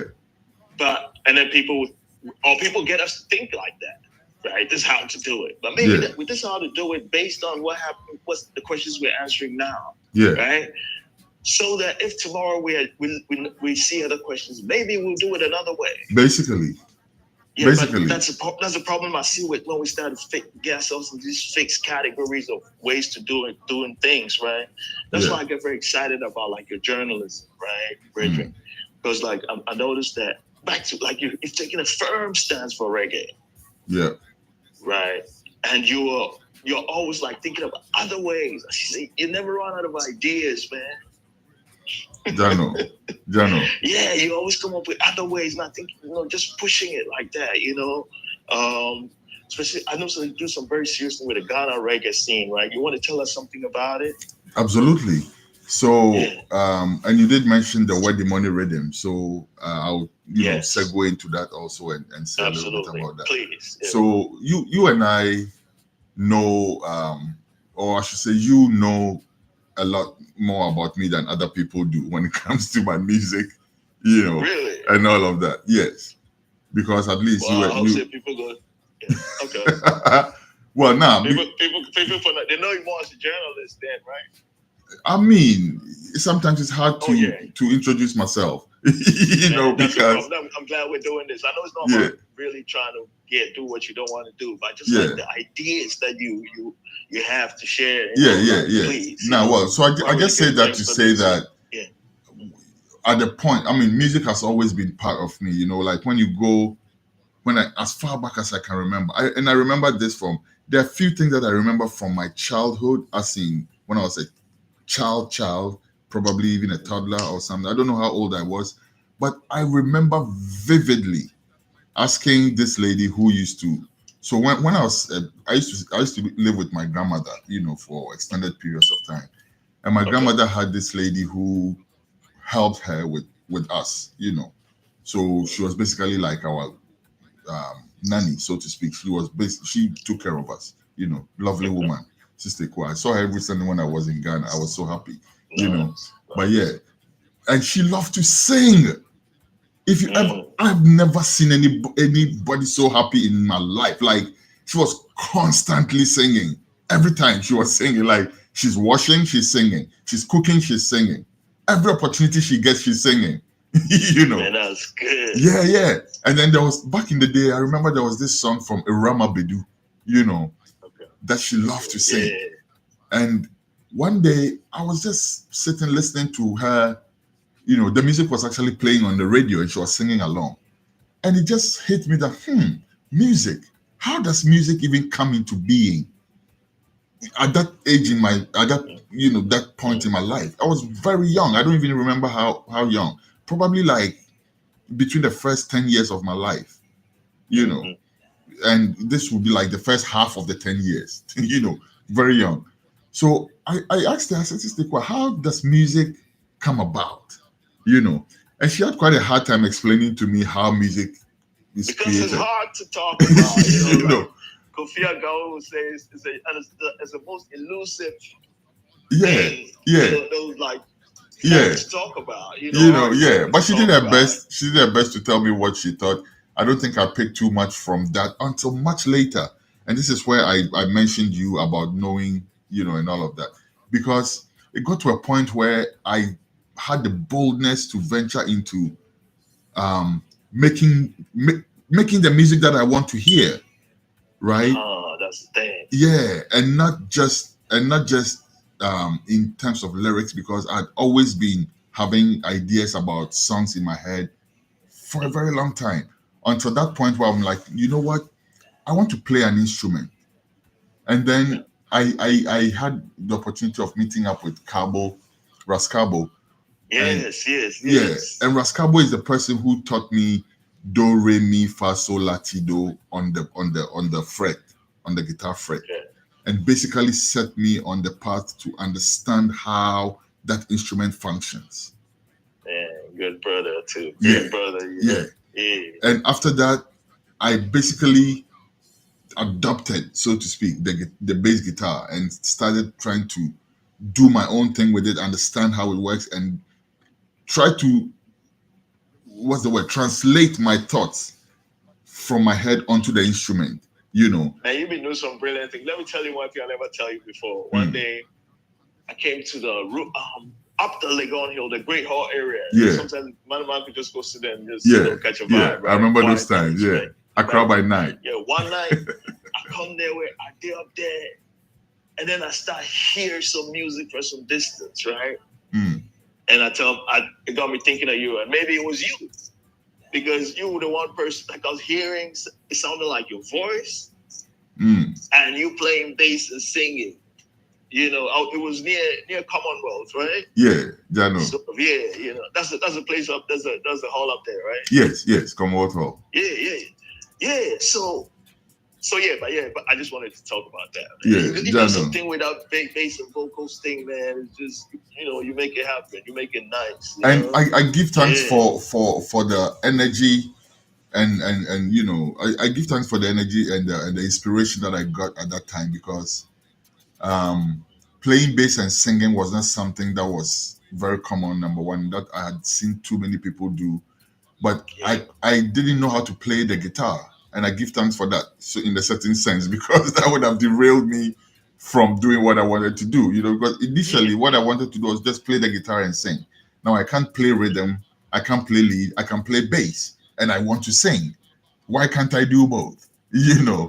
So yeah, that's actually how my foot was set on that. Now many years forward, you know, the Gideon, you know, things tough and rough, you know. So somehow we got distracted from the music for a little bit for, you know, a number of years, focusing on other things and all of that. And then when I went to Australia, before I got to Australia, my brother had some friends over there who played music. And he told them, I have a brother in Ghana who plays music and he's going to be coming over. So they said, when he comes, we want him to be in our band. Right? So before I got to Australia, I already had a band waiting for me, you know. And, yeah. And the very night I landed in Australia, I was able to meet up with these guys. And the very next day we were in rehearsal. Like very next day, you know, and in Perth, they had these rehearsal places, great concept. They have rehearsal rooms. These guys will rent out like a warehouse and split it up into different rehearsal rooms.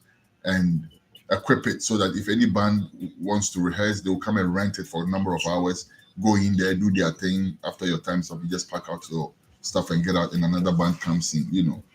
So we went to one place like that, and we just felt each other's vibes out a little bit, you know. The music they were playing was something I wasn't very used to like that, you know. You know what I'm talking about, the kind of punk music and the rock and all of that. Okay. Yeah. So we had to find a common ground type thing. And one other thing I don't do too well with is singing other people's music. I can do that if I choose to. Sometimes I do that because there are songs Man, Brethren, yeah, you're not alone. yeah, I don't. There are a lot of people like that. Yeah, it's very hard for me to say, okay, I'm going to sing a Bob Marley, but these people wanted that because they thought that at least that's what people knew, right? So now I had to start basically recalibrating to start singing Bob Marley and Peter Tosh and all these other ones. And some of them I did enjoy singing, to be honest with you. But I always preferred singing songs that we had created ourselves. And thankfully, within the next couple months or so, we started creating our own music. And we even recorded some of them, you know. So that was like a reignition of the whole energy and everything. Now, fast forward, I moved to New York, and it's a completely different system. In Australia, Perth, at least where I used to live, people had tons of time on their hands. So it was easy to meet after work and play music.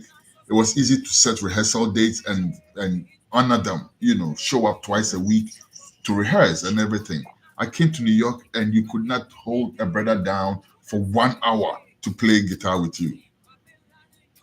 You know, everybody's like on the next level, like everybody's busy.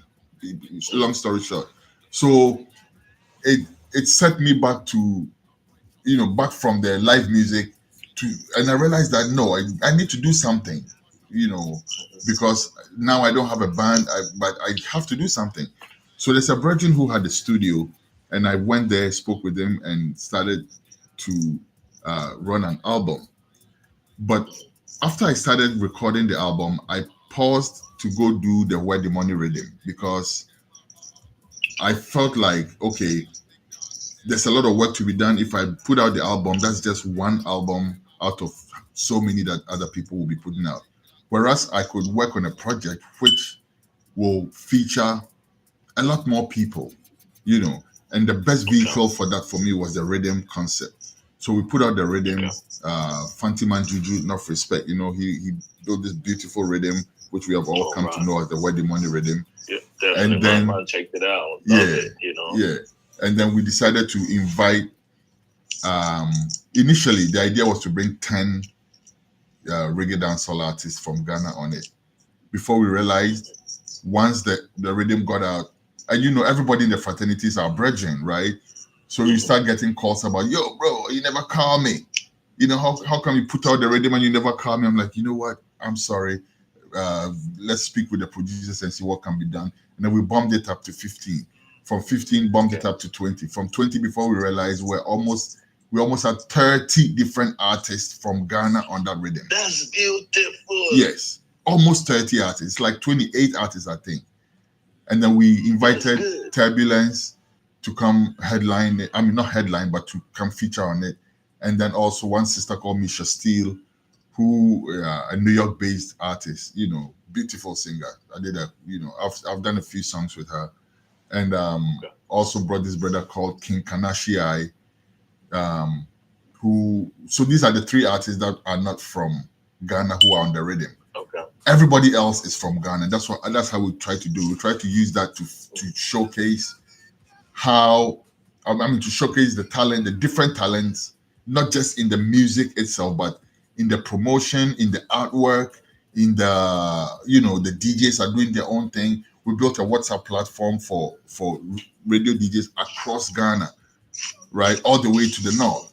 And we had this, you know, it's a concept that we wanted to use to, number one, reignite the reggae dancehall mood in Ghana, and also to diversify it. Because if you talk about reggae dancehall, I don't know if you have noticed, but there's a certain circle within the circle, right?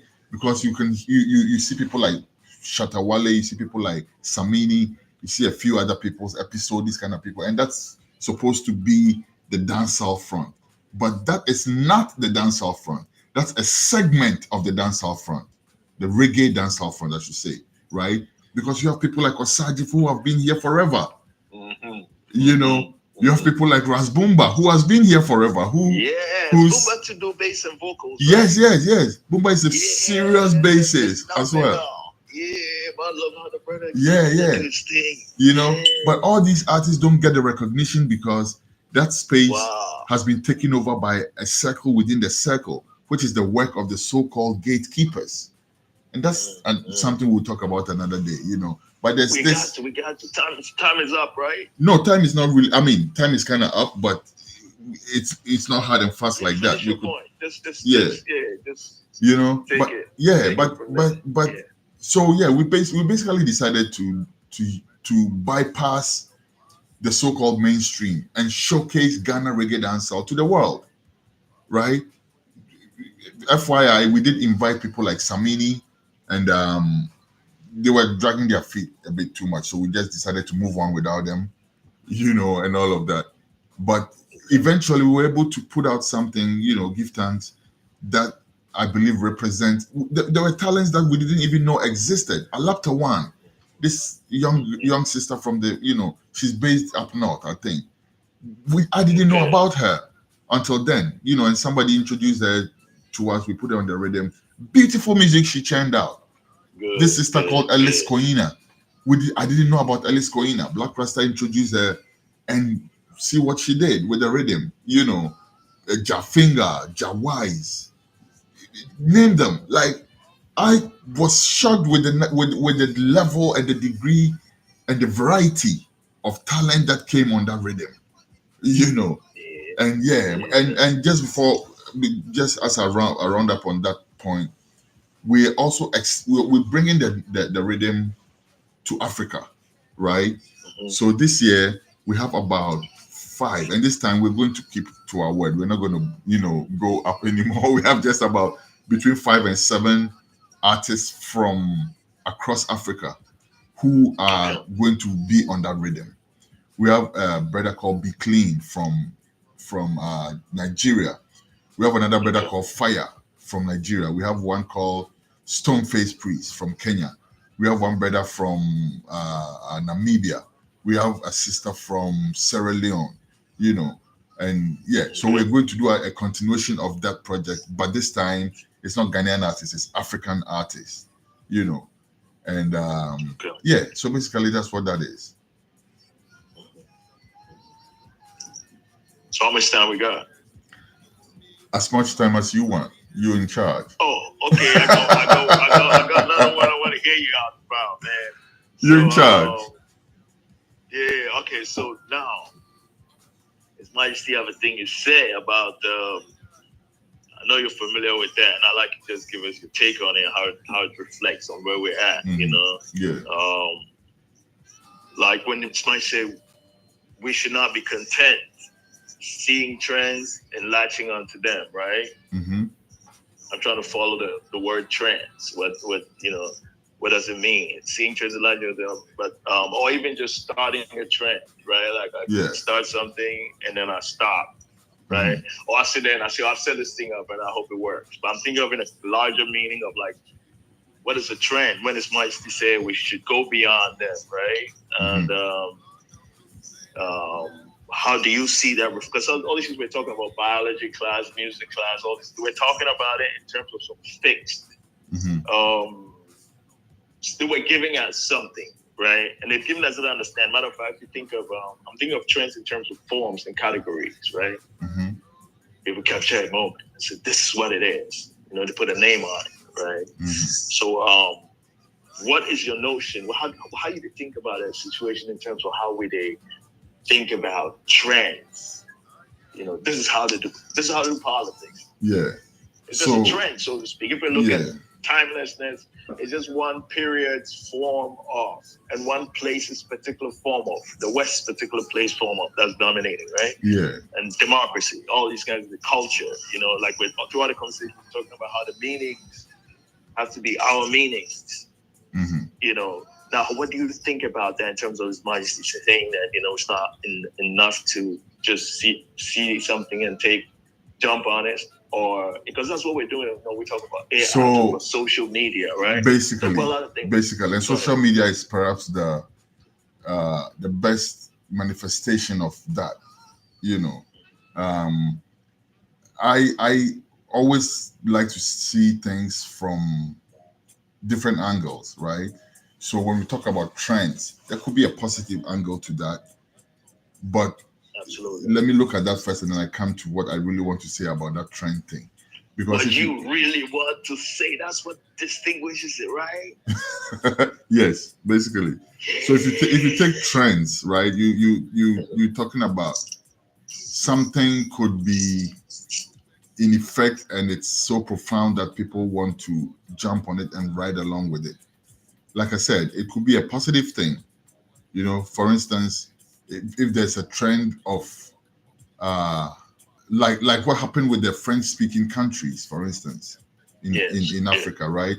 There was a trend of refusing to be led on by France anymore, right? You could call that a trend because it started from somewhere and then it takes influence. Trend. It's not some flaky trend. This is some heavy duty trend. Yeah. It's like it's grounded. You know what I mean? Yeah. I'm saying heavy duty, but you know what I mean? Yeah. It's not like somebody like Disneyland. No. Trend, no, exactly. And that's on the other side. That's on the other side that I'll be coming to that. Yeah. Because if you take even the social media as an example, right? And then they say something is trending, or people are following a certain trend. People are dressing a certain way because that seems to be the in thing at the time and stuff like that. That limits us as a people. And don't you see we bring that to the music? It is.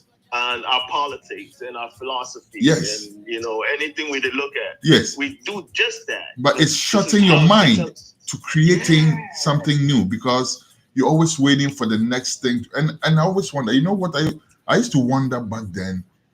Kumasi, for instance, right? I grew up in Kumasi, and there used to be a lot of street lingo coming out of Kumasi, right? A lot of words that will be created from Kumasi and it becomes national, so to speak. Thank you. Right? You hear Kumasi people calling somebody chef. Hey, chef, not saying chef. And then that becomes something that people are using across the country, And Kumasi was very notorious for that. Kumasi is like a hub for street lingo. And once I love it there, Yeah, it comes and then it becomes trendy and everybody's like going down. And I always used to wonder who exactly came up with those words and how did they get it to go across for the rest of Ghana to latch on? Like I always used to wonder, up till now. I still wonder. I want to meet those people who, are responsible for. I think some of these things are not intentional. They're not very constructive. It's just you do it and I pick it's it true. up and I go, it hits me and I It's true. And I was coming to that. To that because you hear Kumasi, you hear a word like Dakor, right? Oh, Bibiaye Dakor. Oh, patron, that is saying. And then I noticed that some of our brothers were traveling to places like Niger, places like Cote d'Ivoire and stuff like that to trade, right? And then once they are there, these are the words that they would use to speak with the people over there. And then they will bring that back. It's very organic. You see what I'm saying? Yes. Yeah, so that's the things we need to think about in terms of culture again. Yes, exactly. How things take shape. Exactly. Yeah. And that's where you can make an excuse for trends because now it gets to a point where, okay, people are using this lingo to progress, to move forward, to achieve whatever. But then when it comes to the other side where it's like, okay, people these days, people particularly go on the internet. Let me give you a small example, Rasta. When I released my album, right, Zion Awake, actually this was, I released the single first and then did the project and came back to release the full album. When I released the single with Turbulence, Zion Awake, and I was looking for a publicist in Ghana to help promote the music. And this brother, just not to be petty, I'm not going to bring his name up, otherwise then I fall back into the same thing I'm criticizing about wanting to trend. Like we're gossiping or something, I like that. Basically. Just leave those things out. Yeah. But this brother who is all over the media in Ghana thinks he's a gatekeeper, they think they own the industry and all of that. And somebody pointed me out to him and said, hey, this guy does work in that area, he can help you. So I spoke to this brother and he's like, okay, if you pay this amount of money, we can promote your music, whatnot. I said, all right, we'll try and do some work with you, right? And honestly, I started working with the brother because initially I had wanted to get, he has links with Sizzler, right? So I was trying to get Sizzler to do a collab with on the album through this brother. And then later on, my team decided that, Sizzler is kind of like on too many singles across Africa, right? So the impact will be drowned. Let's find somebody else. And then we opted for Turbulence. So he was a bit peeved that we didn't come back to him to forward that. So I was like, all right, to find a middle ground, I'll also work with him on that angle just to kind of appease him, so to speak. But I know better now. I know not to be trying to appease people because it never works. But anyhow, so this brother, I love how you we started, word, man. Yeah, we started working together and everything. You know what the brother told me at some point? He said, go, and he came up with some topic. I think around that time is when Ghanaians were thinking of, or the parliament or something like that was thinking of paying the first lady and the second lady and whatnot, right? So it was like a conversation that was going around Ghana. And then this brother comes to me and says, you know what? Go and say something stupid. He particularly told me something really stupid to go say, right? Because he says when you say that, people will start bashing you. And then when they do that, then you come in the limelight and then we launch your single on the heels of that. I'm like, are you crazy? Have you completely lost your mind? I have built a reputation for myself as somebody who is discerning. People love me, people respect me because I believe, because of my substance as a human being, right? Now you're telling me to go dash all that thing where? Forget about that. Yeah, just go and appear stupid just to trend, right? Because once you say that, then he is going to go ahead and have some bloggers say, oh, this guy said that. And then before everybody hears about you, yeah, this is such a person. And then he puts in the music after that. There's no guarantee that's even going to have an impact. And all you're asking me to do is to go and also it has nothing to do with what you're working on. Yeah, but that's how they function, Rasta. That's how they function. They seek to trend, right? So they'll go and say, thinking about what we're doing. No. A lot of the nonsense that you hear on the media, these people are smarter than what they are saying. They're saying that only to trend. But they're not that interested in your thing. Not at all. Not at all. So eventually I had to just cut off with this brother, because I realized, it doesn't have nothing for me. Nothing. But yeah, that's the kind of thing we're dealing with. So. But it's tempting though, when an artist wants numbers, a lot of artists, because people need views, people need clicks, people need numbers, people need attention like that. Yeah. People pay for, where they have streaming farms and all. Yeah. People pay for the streams just to get the numbers. Yes. And when people see numbers, they say, oh, this thing is valuable. Let me look at it. And the numbers become double, triple. Yeah. But the thing they say, Charlie, that chase is another chase, man. And then let's do this thing too. This judge are doing it. I think when we do that, sometimes like we don't know what Jack can do with the thing we're doing. Like we're not sure, so we gotta go, pull a fast one. Go be trendy, But you can be timeless and fresh all the time too by inventing all the time, right? Like you were saying, possibilities. What else can we think about, right? Yeah. Joe, can we be? Who can we be? Go ahead, man. No, well, basically, I was just rounding up on that point about the trending thing because. If you really check it out, you notice social media, it has brought us. It's again, it's a two-edged sword because without social media, a lot of artists would not have had the opportunity to express themselves. It's not a a bad thing. Yeah. It's not a bad. I don't think you're talking about the medium itself, but you're talking about what's happening. What's happening on there, right? basically, yes. Yeah. Because you remember back in the day when if you had to record music, you had to go through the phases, you had to record a demo.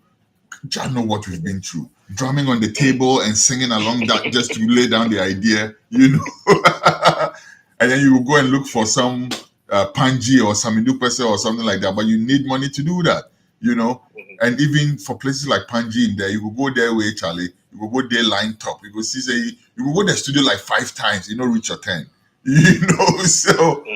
But now we're in an era where you can actually have your own setup in your room and record. One of the songs that I recorded on my album, I wanted to do a collab with a Spanish speaking person, like a Hispanic Spanish speaking person. So I was introduced to this young guy, and because of him, we had to go to this particular studio. So we didn't record that song in the studio that I was recording every other song. When we got to the studio, I'm like, is this for real? Like, this is one corner in some brother's basement apartment, and no studio padding, nothing. It's only the mic that's padded and everything. I had my doubts about that until I heard the product that came out. Oh, yeah. I'm like, wow. So these days, the social media, the technology that's available, everything has made It's very useful. I think yes, all that is vital. It's what we're using now. Yeah, it's good. But it's also come with the bile of the trending thing, whereby now you need the clicks, you need the hits in it. Fortunately, some of us see beyond that, so we don't too much look at that, because you realize that you could. So we try to give our best. You could easily sell your soul for that. People sell their souls for that easily, including some very well-meaning brethren and sisters who think that if they don't see the clicks and hits on their thing on YouTube or on Facebook or whatever, it means they're not making the impact. I've come to learn that that's not the case at all. No, because sometimes people will find you, man. People will find you, and sometimes you have 10 people finding you, and then those 10 people will send you out. I'll just find you, man. So we are much wiser than that. But I was reading this article about social media and the impact it has on young people growing up and their confidence, their self-confidence and all of that.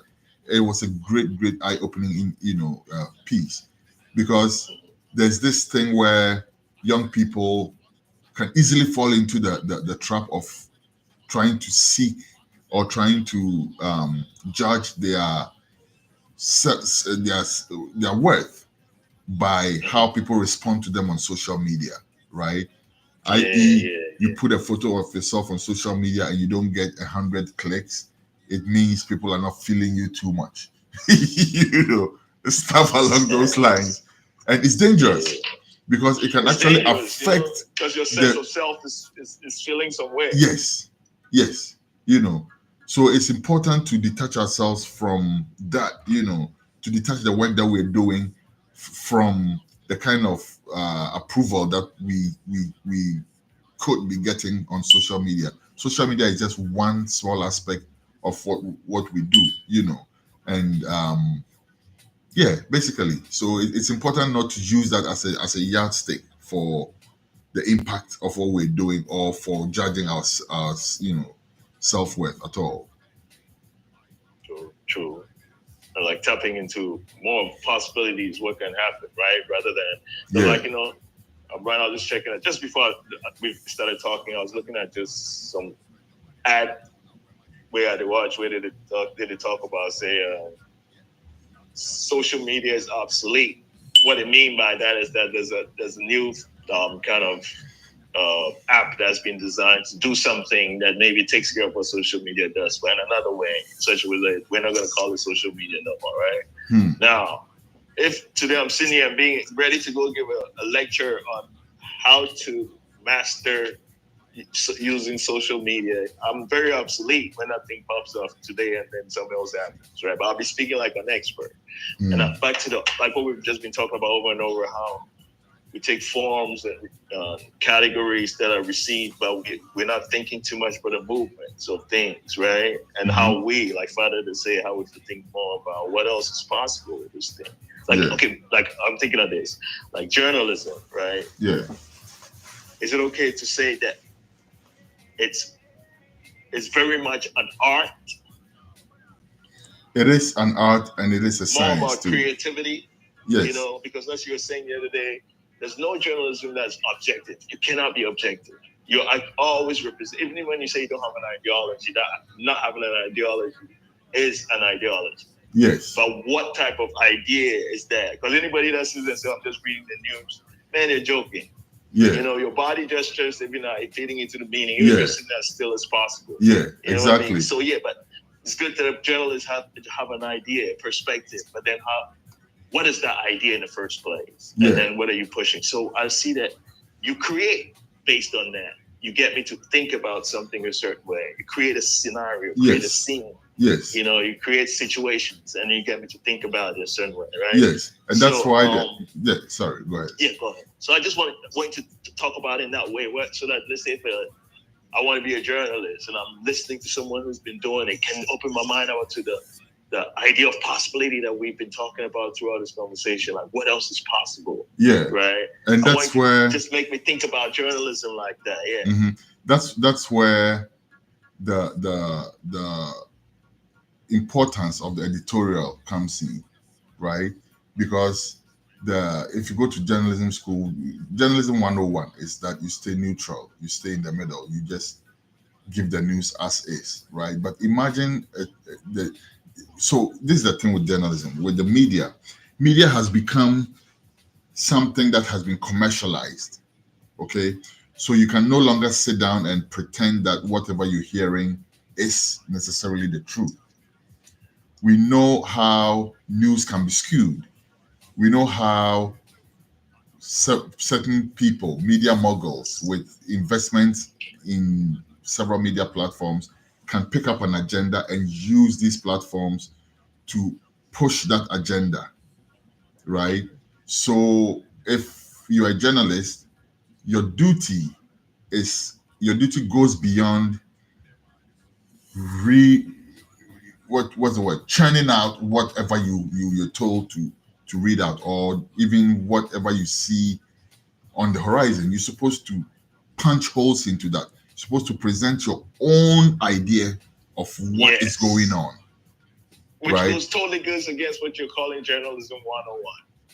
It's like the direct opposite. You're breaking down a rule. They laid out a rule that dumb be there. So people, though they are what you're saying, they mask it with this lie that I'm being objective, and it confuses the point. Yes. But that's the thing that someone like Kwesi Pratt have, where he can step forward and say, "No, this is what I think about this, and I'm just putting it here like this." And if you check somebody like Kwesi Pratt, when an issue comes up, a lot of the journalists in Ghana get their understanding of the issues from a man like that.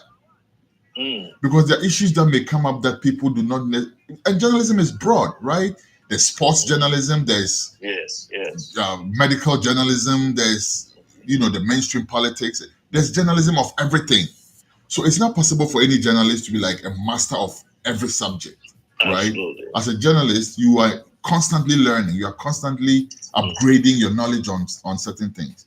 So when that's why that's why we're trying to take a peek into your brain, man. Right. I know. So when something happens, as a journalist, you do your research and you find out what the details are. And I find out that there are people who have done this so many times that they have like a bank of knowledge where now they can instinctively fall on that to explain a situation. And Kwesi Pratt is such a person, right? So you see that something happens like Gaza, the situation in Gaza, and none of the media people in Ghana are talking about it because it's not what they want to talk about. It's not what the politicians have bribed them to talk about. It's not something that they feel like impacts us directly.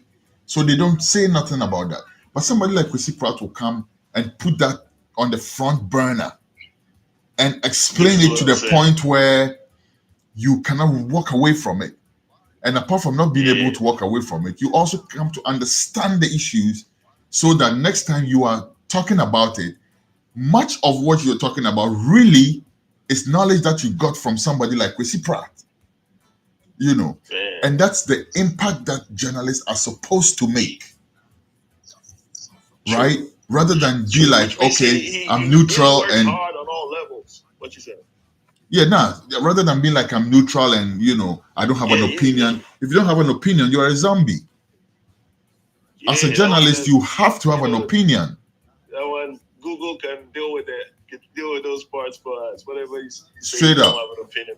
Even Google can give you an opinion. Even Google has an opinion.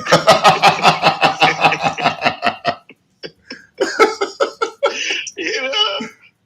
Oh man, watch them on their TV station where next thing you know they're telling us how they feel about something. Oh, it's a terrible scene over here. You're telling me how you feel about it. It's not objective. You know what I'm saying? Yeah, somebody to see that thing you call terrible right now and see like, oh, this is good news. Or something. You know what I'm trying to say? It could be anything. Oh, this cut is look at this cuddly. Oh, you saw a wild scene today in the streets. Maybe that street of some cowboy run away from the whatever captivity in the street. Somebody see that and say, yeah, this is not that wild. It's just exciting. It's just it's satisfying. Yeah. But yeah, Bridget. So I just see you to bring that creativity to your work, seriously, But right now, like we can just round up last question about how we tie all this into possibilities. Mm-hmm. What is possible and how are we thinking about that, like based on your interactions with us, right? The people we talk to through the year and all that, which I'm saying that because I'm thinking about another year is coming, man. People, but you've been doing things, right? Yeah, we talk to people over and over, different different politicians, activists, talk a lot to Rasta people, you talk a lot to people, you know what I mean? Yeah. And so what are you seeing as possibilities based on these interactions? So I see a lot of possibilities. And sometimes I want to check myself and make sure it's not over optimism, Because, like you can lock it into something like maybe art, politics. Yeah. What are some things you're seeing as possibilities based on these interactions? Yes. So in terms of things like let's start with like the arts in general, right? So music, drama, which is another area that is very close to my heart, very dear to my heart. That's the thing you do. You study that, right? That's what I studied in school for my first degree. And I did a play called Makeda, Queen of Sheba, which was based basically off the legend of King Solomon and the Queen of Sheba, lifted directly from the Kibra Nagas and other sources, So, but yes, that's a good thing you do, man. It's a very powerful tool. Drama is a very powerful tool. Sometimes even more powerful than music, if I dare say, right? Because music, sometimes we write music and we use imagery and all of that, and so sometimes you may sing a song that people will interpret in 20 different ways, right? And all 20 of them could be different from what you actually meant when you were writing the song. But with drama, even though we still use imagery and all of that in that area, drama is a bit more direct because drama is reflecting the real state of the human being, and what they go through and all of that. So sometimes interesting. So how would you contrast that? Is it any different? Is it any different than in something in the movie? When you say drama, I'm thinking of like on stage, right? Or all that comes putting both together. They all come under the same umbrella, I would say. But the movies is a little. Anything about stage that's different than film? Yes, there is. When it comes to that. Yes, absolutely. So on the stage, for instance, right? And again, when we talk about stage, we're talking about different types of stage, because we have what we're used to now is what we call the proscenium stage, and the proscenium stage is basically a Western concept of four walls. Why the people can't be all around? Four walls with the fourth wall removed. Man, so everything you are seeing. Thank you for that. Yeah, everything you are seeing is through the fourth wall that's been removed. You don't see anything from the other three walls that exist. Whereas when you come to and just before I come to the African concept, even in Europe or even in the West, it wasn't just the proscenium stage. They had different types Thank of you. stages. There's only one thing. Yeah, they even have the revolving stage, for instance, for the commedia, Yes. what they call the commedia dell'arte, where they would set up, it's like a carousel, right? And then they set up different stages, and each one of them is pushed into view as and when it's ready for them to, But still, even for that, it's you're still seeing it from a one dimension, from the fourth removed wall, right? Whereas in African drama, in African theater, let me put it that way, in African theater, it is just the way we live our lives. It's all inclusive. It's a circle. It's interconnected. We do everything. You see how when we're dancing, if you've seen Bobobo and all of these other dances, people will form a circle and dance and go around in circles because we are one unit, which is it's like a chain link. And that's how Africans are. If you look at our theater, it's done in the round. That's what we call it, theater in the round. So if you go to Legon, for instance, when what's her name? If Sutherland was commissioned to design the drama studio, she did put in the proscenium, all right, because we needed that for our studies, But what she did is she also built an in the round stage in the middle of the theater so that on a regular day people are sitting in that space. But when you wanted to do an African production, that became the stage, and then the chairs are arranged around that.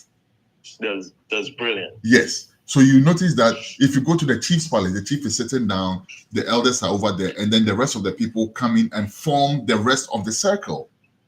Absolutely. So Absolutely. yeah, all of that. But back to the question about the difference between the drama and the film. Drama is real life. You're right there. You can't fake too much of it, right? Of course, it's make believe. So you still do your makeup and all the costume and all the other stuff to project a message. But with film, you could film scene 20 before you come back and film scene 5, before you go and film scene 12 and go back to scene 1. And then piece it together, and then you put the effects and all of those things. So it's very different. Film is more notorious for propagandizing issues than drama, because when we were kids, we watched the movie, for instance, of Moses pointing the rod at the Red Sea and letting it split, and technology was used to effect that. So you, as a child watching, you can imagine the impact it has on you as a person, and not just in terms of art, but in terms of your belief systems, right? As in, there was somebody who could actually do that, and you seeing that on, versus being told that Confanoche commanded the golden stool from the skies, and people don't believe that, but they believe that the sea split in two for people to walk in, for people to walk through to the other end, So it's these are very powerful tools, and I think that for us, what we need to do after all the arguments and discussions have been had about them is to harness it for the best use of the people. Because the tools are the tools. They are the tools. Right as we speak, something else is being invented. Basically, that we need. These days they say AI. AI is is taking over everything. Agriculture. Man, and there's is a lot AI. of things with AI that it's not. You see, sometimes even the question of is there a threat? Is there a tool? It's the same conversation. Man, Brooklyn Bridge, man. Yeah. Tafa was in an interview and they were asking him about, how people feel about AI. I don't know why I brought this up. He was talking about the Brooklyn Bridge, the initial reaction to it. Mm-hmm. When people are like, I'm not going to cross this bridge, this new thing, who can be sure of it? That's going to be a problem. This is how you're going to die. Yeah. Right? Yeah. AI is going to kill us all. Yeah. And then, now, but people don't even think about it. Yep, absolutely. It's true for hundreds of years, and it's many other ones have been built after that. If you go to Sydney, they have a bridge in Sydney. It's almost like a replica of the Brooklyn Bridge. Okay. Yeah, and stuff like that. So yeah, totally. It's just a thing where we just have to harness, like Culture said in his music, they make good use of good things, Good things, man. Yeah. Like Culture has a lot of Culture huge inspiration for some of I too, Yes. Yeah, that brother bring a thing. Yes, very loaded, for sure. and very, very generous. For sure. Joseph Hill. Yep. Yeah. Solid brother. Bring the thing. Solid brother. Yeah. And he loved Ghana. He was in Ghana like 3 times. Yeah, I know? want to see him one stay on stage performing. Yeah. Yeah. You know. And he came to Yeah. Kumasi at some point, and then the band, the stage, they set up, the equipment and everything was not quite what he would have expected. And I know a lot of artists who have been like, you know what, and not performed at all. But he actually came on stage, did mention that because he didn't want anybody to feel like his music wasn't going through properly or whatever. So he did make note of that. But he said, still, the party must go on, and then he proceeded to do the show, Yeah, solid brother, Joseph Hill. Solid brother. Joyful giver. I always have that smile and a conqueror spirit. Yes. Yeah, Joseph Hill. Yeah. Yes. Bridget, I've kept you for 2 hours. True. Make I leave you now. Definitely. Give thanks. Thank you. Give thanks. Give When enough we do thanks. this again. If we do this Let again. me know. Let me know. I think we should do this once every couple weeks, Oh, that'll be interesting. Yeah. No, I think we should do that. And you know what? You know what Malcolm said on Facebook? After saying it's going to be a very riveting interview, he also mentioned that Emperor Wiro should be roped in as well. Maybe next time we should rope him in as well. That would be great. Yeah, because remember the day we were talking, he also mentioned something like, what do you think? Yeah. You remember? Yeah. The last time we talked together. Yeah. So man, it's always a good thing when you get some space to Absolutely. tell us some things. Yes. All right, Charlie. God bless. Every time. Love, Give enough thanks and praises. Same Wale. Yes. We'll vibe soon, man. All right. One love. All right. Sure. One love. Every time. Give thanks. Give thanks. Selassie. Pero en el coche, roll up, baby, sí, saca el toque, pa' que lo roles y te desahogues. No hay mejor flow que el mío, eso te lo digo. Si quieres ver cohetes, dejamos el sentido. Nada tú mereces, eres mal parido. Soy el nuevo jefe, ustedes son mis hijos. Bien oscuros son mis lentes, no los miro. The shooters aquí están conmigo, yo nunca tiro. Que me perdone Dios, es lo único que pido. Ella quiere que le dé. Ella quiere que le dé, y se lo doy donde quiera. Yes, indeed. Give thanks for tuning into the special I-DITION. This has been different. This has been very different, don't you see? All right, we give thanks for the brother 7 Fireside for taking over the host seat today. While I did the answering, we give enough thanks. It was such an interesting discussion. We did not even get to play any music. So as I bow out, this was my interview. Remember, this is Jah Beloved interview. All right. So as I bow out, I would like to do so on the heels of one of my tracks that is on the Wet the Money rhythm. This one is called DNA, Inami DNA. Give thanks and praises. We'll see you next week. And I need to announce this because we had to do 2 solid hours of this. We are not able to bring you the top 10 GH Reggae Dancehall chart should do. We do apologize for that. And we do promise you that next week, God willing, we will be back after Reggae Reverbs. We'll bring you the top 10 GH Reggae Dancehall chart show. That's a promise. But in the meantime, I'm out like a light. My name is Jah Beloved, and I was the guest today. And the host name is 7 Fireside. Blessed love 7. Give thanks and praises every time. This one I call Inami DNA. Full joy. I'll see you next week. One love. Why, woy, why, woy, why, woy.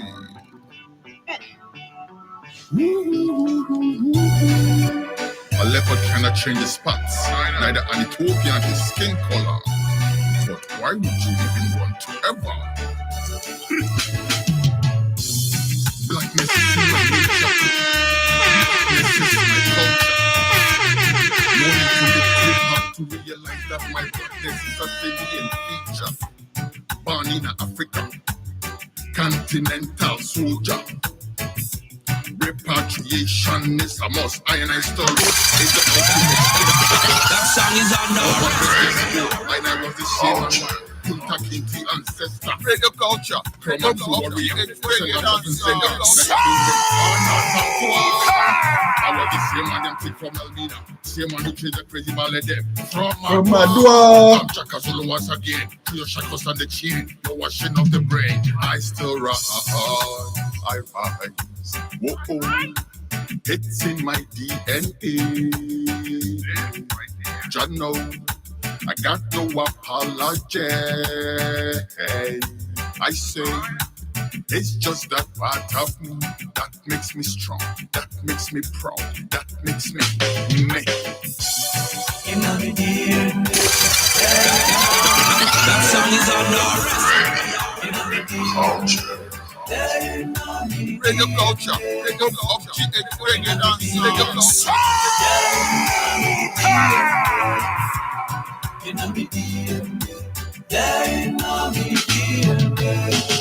Proud of me melanin, proud of me skin tone, proud of me ancestors. Voici proud of the land that voici gave birth to voici humankind from my ancient city. Proud of Mama Africa, proud of the people from all the 54 countries. But most of all, I'm proud of the one that the Babylon took us. I say, heritage, radio culture, your number one radio station. It's bad. It's just that part of me that makes me strong, that makes me bold, that makes me in my DNA, there in my DNA, in my DNA, there.